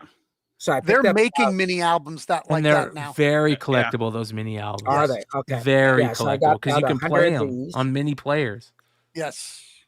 And then I picked up this. If you ever find Dennis, hit clips too, they're super hot. Dennis, what did you call this set? Metal, I forget Fleer what- metal. the Do you metal. got- is it the whole Fleer, set? It's the, Yeah, it's the whole it's the set. Champions set. So it's a subset of the Yeah, regular. that Kobe is Oh, you huge, got and the those Kobe and the Jordans are Michael. those are Yeah. huge right there. Yeah, Yeah. both of those. Yeah. I Yeah, told so- you, I'll buy them any way you want to sell Yeah. them, Jesse. Okay. They, Yeah, that if- was those are really my susceptible Goodwill. to chipping. That's why Yeah. if a really nice set goes for a lot. That was my Goodwill buy of the week. Oh, And I found out that my region does not do eBay Live. So that's why I'm able to get a lot of this cool stuff. It's done by region, I guess. They're So, doing not only eBay Live now, they're also doing Whatnot. Goodwill's also on Wow. Whatnot now Yeah. too. exactly. I just have so many hunters in my area. Yeah. Like it's so many second like guys. I don't even go anymore. I used to go for vintage clothing, but it's over Yeah. in my area. Yeah. 188 are watching currently. Please hit that like button. Thanks for hanging out with us tonight, you guys.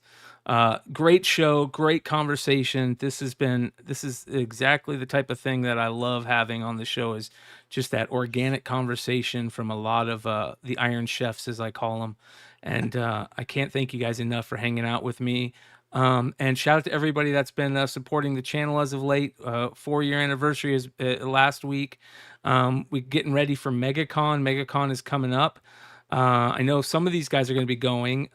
Let's talk about what they got coming up in the next month or so. Sean, what do you got coming up that's excellent for Comics Elite? Oh, geez. I got so much stuff. Tell you what, next week I'll have a lot more ready to show you for MegaCon. We're finalizing a lot of covers. Oh, boy. It's a lot. Yeah. So it's going to be a good time. We're planning for PlanetCon C2E2 and MegaCon all at the same time. So our van's going to be leaving MegaCon, stopping at Indy briefly, and then going out to PlanetCon in St. Louis. I'm going up to C2E2. I'll have a Kansas booth City. there with Spencer. Oh, yeah, sorry, Kansas City. So I'm kind of splitting forces, but we're starting in Florida. It's going to be a wild couple of weeks. Everybody's going to be exhausted. And the investment, we're adding up. Just so kind of, we're industry of comics here. I share numbers sometimes, but just walking through the door, we're at about probably with printing, cover cost, Airbnb, booth, travel. We're right at around $28,000 right now. Ooh. Before I've made a single penny. Just Not a single- MegaCon or all 3 cons? Just MegaCon. Okay, so how much do you think you're going to make on MegaCon? Like, what is your projections?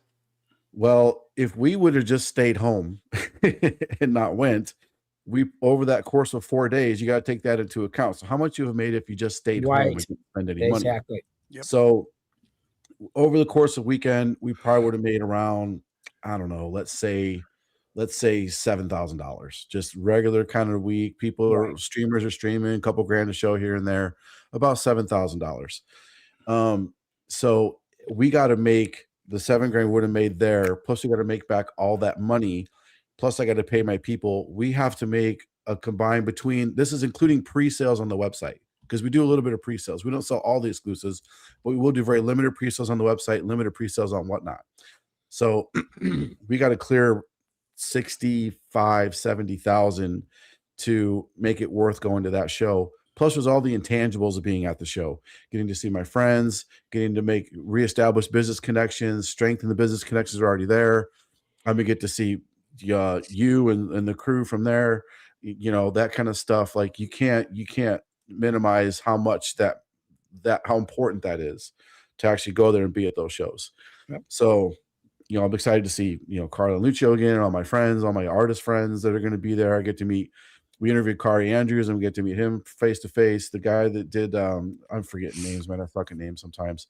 But anyway, I don't know names at all. I gotta meet them in person at least 5 times before I remember their name. Yeah, I suck at names. I'm with you, Billy, on that one. I'm sorry. Say I forgot your name, Skinny. But anyway, I could go on and on, but that's kind of what's on my plate right now is dealing with all that stuff. So yeah, it's a lot. Nice. Emmett, and just so you know, just real fast, I would just want to say Sean is a selling machine. Exactly, at these cons. It's not him looking at his guys saying, "Hey, go sell." He's on that floor selling. So it's funny. I get so, I'm old, not as old as you, old bastards, but run around those cons, man. I gotta have the most comfortable shoes. I've hit 25 to 30,000 steps in a day at those cons. It's crazy because just, we get all this stuff signed at the con, then we got to get it back to the Airbnb to go live. So we're taking dollies in and out every day. You're waiting with everybody else, MegaCon, waiting for those your stupid Uber at the Denny's or the CVS across the street. You're sitting there I've waited there for an hour and a half because the traffic's so terrible getting back and forth just through that little strip right there. Yep. And that takes into account for it. I'm on Whatnot scrolling, everybody's live, and I'm stuck in this parking lot. I'm like, there goes all the money. You got to send your children to go pick up the food. Oh, we Uber the food. We order the food. We have a whole. This guy leaves early. This guy comes. I'll bring stuff in my backpack. You bring stuff in your backpack. We leave stuff there. Bring the artist to us is easier than bringing all this stuff there. Right. We got all these systems figured out, and it's just, man, it's so crazy. But do you think these cons with that? No, I know New York had like a booth. But some of the big guys, I don't know if they get it comped or they're giving it to them because they're a certain name. But can you rent booths there at the con to just do all your live shows at? Well, that would be smart for them to add that shit. We stream all day. I told my team today we had a big sellers meeting, and I was like, guys, we're streaming from the booth literally the entire time of the show. But to make sure you're streaming, you got to pay for the Wi-Fi. Yeah. I'm looking at $2,500 for the weekend just for the Wi-Fi. That's crazy. And you can't share.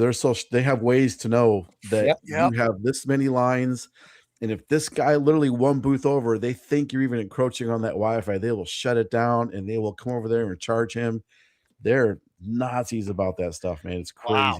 Yeah. It's crazy. Well, I mean, when you get people paying for it and they they're expecting a specific bandwidth, you have to be super strict and just And honestly, $2,500 isn't even the fanciest Wi-Fi. That's just like basic to be able to stream. Yep. Like maybe 3 or 4 lines. I think it's 3 to 5 lines with that. But for super basic, it's $500. That's just to take card transactions. Yeah. So it's pretty crazy, but it's fun. It's a lot of work. Do they have a hotel attached to the convention center? Not the one in Florida. C2E2 does. Yeah. C2E, almost a lot of them do, but not Florida. It's so big, and it's only. That's why I like Baltimore so much. Yeah, you're in one part of Well, Baltimore's not connected to the convention. Yeah, it is. C2E2. Three of the hotels. There's a sky bridge that walks across. Oh, okay, yeah. I always walk the main street. Well, I guess I should correct myself. It depends on what part of the convention center they have it in, because they switch it every year, which is dumb, because people will go one year and they'll go, okay, I need to get the hotel that's connected to it, and it'll be the other one. Yeah. Yep. And there's in the hotel bar, the one where everybody stays at. The hotel bar is where you go, and that's where all the creators go. All the cool people go there to hang out and have drinks. But most times I can't go socialize because I gotta go film. I gotta go live. I gotta do what I gotta do. And honestly, you can tell the artists that are either lazy or they're loaded because they don't have to go stream with somebody. They're all in the bar hanging out drinking because they're like, I don't need to go make $3,000 with the streamer tonight. I can just sit in the bar and drink or have people buy me drinks. I won't drop names. Of course, talked to another retailer today that said, what's coming up, the cons that are in succession, and then from MegaCon C2E2 and then the one in Kansas City, you said? Planet, Planet Comic-Con. Planet Comic-Con is the same. They said that they are not going out at all. They're just going to stream, take as many vitamins as possible, because they if they get sick, they're going to lose so much money by getting sick and not being able to do those At other either cons. one of the cons. Yeah. Yeah, that they're going to do everything they can to stay away from people, even though they're going to be at doing their work at the con, if that makes sense. Yeah, and that's a whole thing, bro. It is, because you're sleep deprived. You can't be eating con food, hot dogs, and chicken tenders, because your immune system takes a hit. Yep. And we're not spring chickens anymore. You're around germs from around the whole world. It's a germ fest. You're shaking everyone's hand. You know, it's crazy. And some of that food you'll be streaming from the shitter. It's a real thing, man. It's a real thing. You start to feel the con crud coming on. You're like, oh no, don't you now, you bastards. Like, it's crazy. So that's why you'll see people just fist bumping at cons, and you know, my friends, they can't help you want to give them a big bro hug. Hey man, how's it going? But most people, I'm just like, what's up, man? Let me get by. I don't want to, I don't know if you washed your hands or I don't know what you did in the bathroom, but and you're handling all your gear. And I mean, it's no joke, man. I could go on and on, but you know, you're streaming all into the night. Then you're wound up from streaming. Then you got to go to sleep to wake up by 7:30 to be able to take a shower and brush your teeth and get over to the con to make sure your booth is opened up by 9 or 10, depending when they let the early birds in. And then if you're not there early enough, most of the, you know how many sales I make before the show even opens from other dealers and the flippers. Well, it's not even that, because a lot of the unreputable flippers get in there early with a dealer badge. And your product is very ripe for the picking. Even the reputable ones, like Mark should. I wasn't going to say that. I hate giving this advice because it fucks me over too. But some retailers, some stores, some shops, like at San Diego, they used to do this. The Image booth. If you have a retailer badge, you can't get in line until an hour after the show opens. Right. So you can't even get in line until 10 o'clock because they don't want you. Because people would bitch. Like I had an early bird pass. I was first in line. I sprinted. You see them. They sprint across the floor to get to the booth, and they're number 101 in line. Yep. Because guys like me are sending all my employees over there. Go stand in the spawn line. Yeah. You know, I mean, I want that one out of 666 books too to flip for $300. So yeah, it pays for your hotel and your fees to get there. You know, that's what a lot of people. I'm not even going to bring up how I did it. So, well, no, I do the same thing. They said it in the chat. I do the same thing. I'll buy attendee badges. Yeah. Well, it's I'll buy funny. a day attendee pass. Even like this is the Bleeding Cool post about Comics Pro. What comic book stores flipped on eBay after Comics Pro? Right, because they're all flipping the books to pay to get to Comics Pro. This is the thing. Yep. You know what I mean? So. Covers your yearly. It covers your yearly and your visit there. You got it. Emmett, what do you got? It was 3 days. 2,500 isn't paying for what you had to go through. Emmett, anything coming up with Haven for Heroes in the next couple weeks? I have a convention the same day as MegaCon. Like I said last time, I'm going to start doing. I have so much sports cards now. I have to start doing sports card conventions. There's a really good one in Albany, New York. People bring money for vintage. That's all I do. So I have that going on. I am going to do like a grand opening of my sports card section in the store. Cool. Probably in April. I'm going to do a basement sale cool. when I at the end of March, beginning of April, depending on what the weather's like. So this is how I'm going to do it. Let me know what you think about this. It's going to be a short box for $150. Go into the basement, fill it or not. That's awesome. Yeah. Yeah. So it'll be like 200 long boxes. It's actually 100 long boxes and 200 short boxes. That's like 200 long boxes. So cool. From stuff that came out yesterday to stuff that came out in the 60s. So. Hell yeah. Jesse, what do you got coming up? All right. So ShadowCon, Saturday, March 14th. I will be at that, hanging out, buying some cool tables. Shadow Con. You know me, I like to buy out tables. I don't like Yeah. to shop at people's tables. Just tell me how much you want for it all. I think that's a very good way to make someone happy and makes us happy because we get a good Do price. they walk away from the table and you just start selling? No. I tell Shannon, one of my start goals. packing it up. I want to do that sometime. Yeah. I Go just in and tell go, Shannon, pack how it up. much for you to go home? Yeah. I say a simple phrase. How's your con? Oh, it's great. You know what will make it better? If you sold me everything you had on your That table. would be a great content to do. To start off, say, hey, I'm going to go on this con, find this table to buy out, and say, how much for you to go home and leave everything? Yeah, exactly. Or I say, how's your con going? Oh, it's a bad con. You know what will make your con better? That's my 2 line right there. Same opening. Yep. Love it. Brian, I sent you a picture. I think I want to talk real fast about this couple that came into the store. And they first time to the store, and first time in the store, they're walking around. We have 200 short boxes on the floor, so they're trying to fill out the genres and all this, and they end up buying 175 copies of Lady Death. Wow. Very cool. Awesome. The coolest part about it is, and I can't actually show the video because the video is made for them. I was talking to Brian. I'm like, hey, this cool couple. Brian who? Just bought, Brian Polito. Just bought 175 books. He goes, tell them don't leave. And he sent a awesome 45-second video thanking them, introducing himself, and hoping that they enjoy their books, and he can't wait to meet them in the future.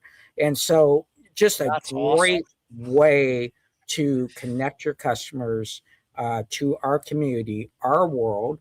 And not every, I don't expect Brian to do it every time someone buys a Lady Death, but every once in a while, these cool moments happen. And we were talking about pictures that last forever. They will remember this and their video forever. Yeah, that's awesome. Oh, yeah. That's super cool. Dennis, what do you got coming up for Wonder World and the other stores? Anything interesting? Far too much. Yeah. So I got sucked into, hold on, a little 2-day show in Toledo. My buddy got a table, and he was like, oh, it's 2 days. Oh, I don't have enough merchandise. Do you want to take half the table and then have all of it the next day? And I'm like, well, yeah, it's in Toledo. I want to, promote my Toledo store at that event, and being on the floor would be a great way to do it. So we're going to impromptu do that little show. It happens to be the same 2 days as Jesse's convention, the 14th and 15th, which is the day before I was planning on going to Daytona Beach for my 3-day vacation. So I'm going to move that back a day and still get my vacation in. Then I'm going to go to MegaCon and just be Dennis. Not selling anything, don't care, not buying much. And then if I didn't get wrangled into one show, I will now be setting up at C2E2 because one of my old partners decided that he wanted to pay for his booths in advance at C2E2 and Kansas City Planet Comic-Con without looking that they're the exact same weekend. And he doesn't have the crew that Sean has to split into two, forces. So he called me up and said, hey, can you take my booth over at C2E2? And I'm like, yeah. So I'll be about 2 aisles away from you, Sean. Cool. At C2E2. And we're only going to sell Pokemon at that one because Pokemon did very well for us the last time we sold it at C2E2. And we were able to buy a lot of collections and make a lot of money. So that's what we're doing. What's the date on C2E2? 28, MegaCon. 28, 29. Oh, of March? Yeah. End of March. The 4th weekend. Setup is on Thursday, Friday, Saturday, Sunday show. Yeah, 27 through 29. Because that's a pretty easy train ride from New York. Well, you should come up and hang out with us. I'm thinking about it. I don't know if you'll do it this time, but they always marked the bathrooms as gender neutral, and I always rip the signs off of them because the men's restroom, to get through to the stalls, it's open urinals. Sean, Oh, let me Kansas show you a City, right? couple of my hacks. I almost that- got in trouble because I took a little picture of, you couldn't see anybody's junk, obviously, but there's dudes in there with their daughters and little girls in line, and right next to them are the urinals. And I took a picture of some in line, and I was like, this should not be happening. Yeah. And every time I went down there to the bathroom, I'd rip those damn signs down. People look at me like, you're a jerk. Yeah. And I'm like, go in there and tell me I'm a jerk. Like, who would take their kid in there into the right mind? Anyway, not knowing what's not knowing. Yeah, good for you. I got to Anyway. be honest. That was one of the most fucking. I remember being a kid and going into ASU Stadium. They're not urinals; they're troughs. And and it's one of the most horrific memories I have as a kid. The eye level. Yes, it was horrible, bro. Yeah, you God awful. you got to aim up and calculate the arc. Oh my God, bro! Yeah, and those don't do splashes that to aren't your little girls. I mean, it's one thing for a boy, but God damn, that if it ruined a boy, like my mind is forever ruined because of the ASU fucking troughs in 1986. You know what I mean? And if you're a father of a daughter, don't put them through that. That being said, before we go, there's two things I want to talk about. One of the most amazing moments happened for the United States this week. Oh yeah. Miracle 2. There is a moment, and I think I have it saved, where they get a call from President Trump in the locker room, and President Trump's talking to all of them, and President Trump goes, "Hey, where are you guys flying into? Because there's a blizzard going on in New York, and they were supposed to fly in New York, and they got transferred to Miami." So Trump goes, "You know what? Don't leave Miami. I'm going to have somebody come pick you up. We're going to have the men's team and the women's team at the the State of the Union." So I haven't seen the State of the Union yet, but supposedly Trump said he was going to have the teams join him at the State of the Union. And that is fucking awesome, dude. That is so And then cool. he announced mid-speech that he's giving the goalie the Presidential Medal of Freedom for saving that game. Nice. That's great, man. So shout out to them. Shout out to everybody that was part of the American USA Hockey. It's such an amazing program around the country, and it's very important not only for the sport, but it's also very important to show. Listen, sports is amazing in a child's life, but there's nothing like the community that is built around hockey. There's something about hockey that I've always said, that there is character building in hockey, like there's character building in jiu-jitsu. There's character building in hockey like no other sport. And the community around that, all the mothers, the fathers that help coach, all the team moms, all the team moms and fathers in Canada that bring in kids to live with them while they're on these minor league teams. Like there's something to be said about the character of hockey and the sport and everybody around. I mean, the we sport. even let you people that never see snow have a team for a long time. yes. And the second most important thing of this show, I want to give a big shout out to a really good friend of mine. Shout out to Paul W. If you guys have been following me since Tales of the Flipside Day, Paul W., an OG Flipside member, one of the best people I know, fought and battled cancer and beat cancer. His chemo is complete, and he put out a post today saying, "Time to start rebuilding what I lost." And much love to you, Paul. We appreciate you, brother. We love all you guys that are fighting cancer out there. It sucks. And thanks so much for joining us tonight, you guys. We'll see you guys next time. Adios.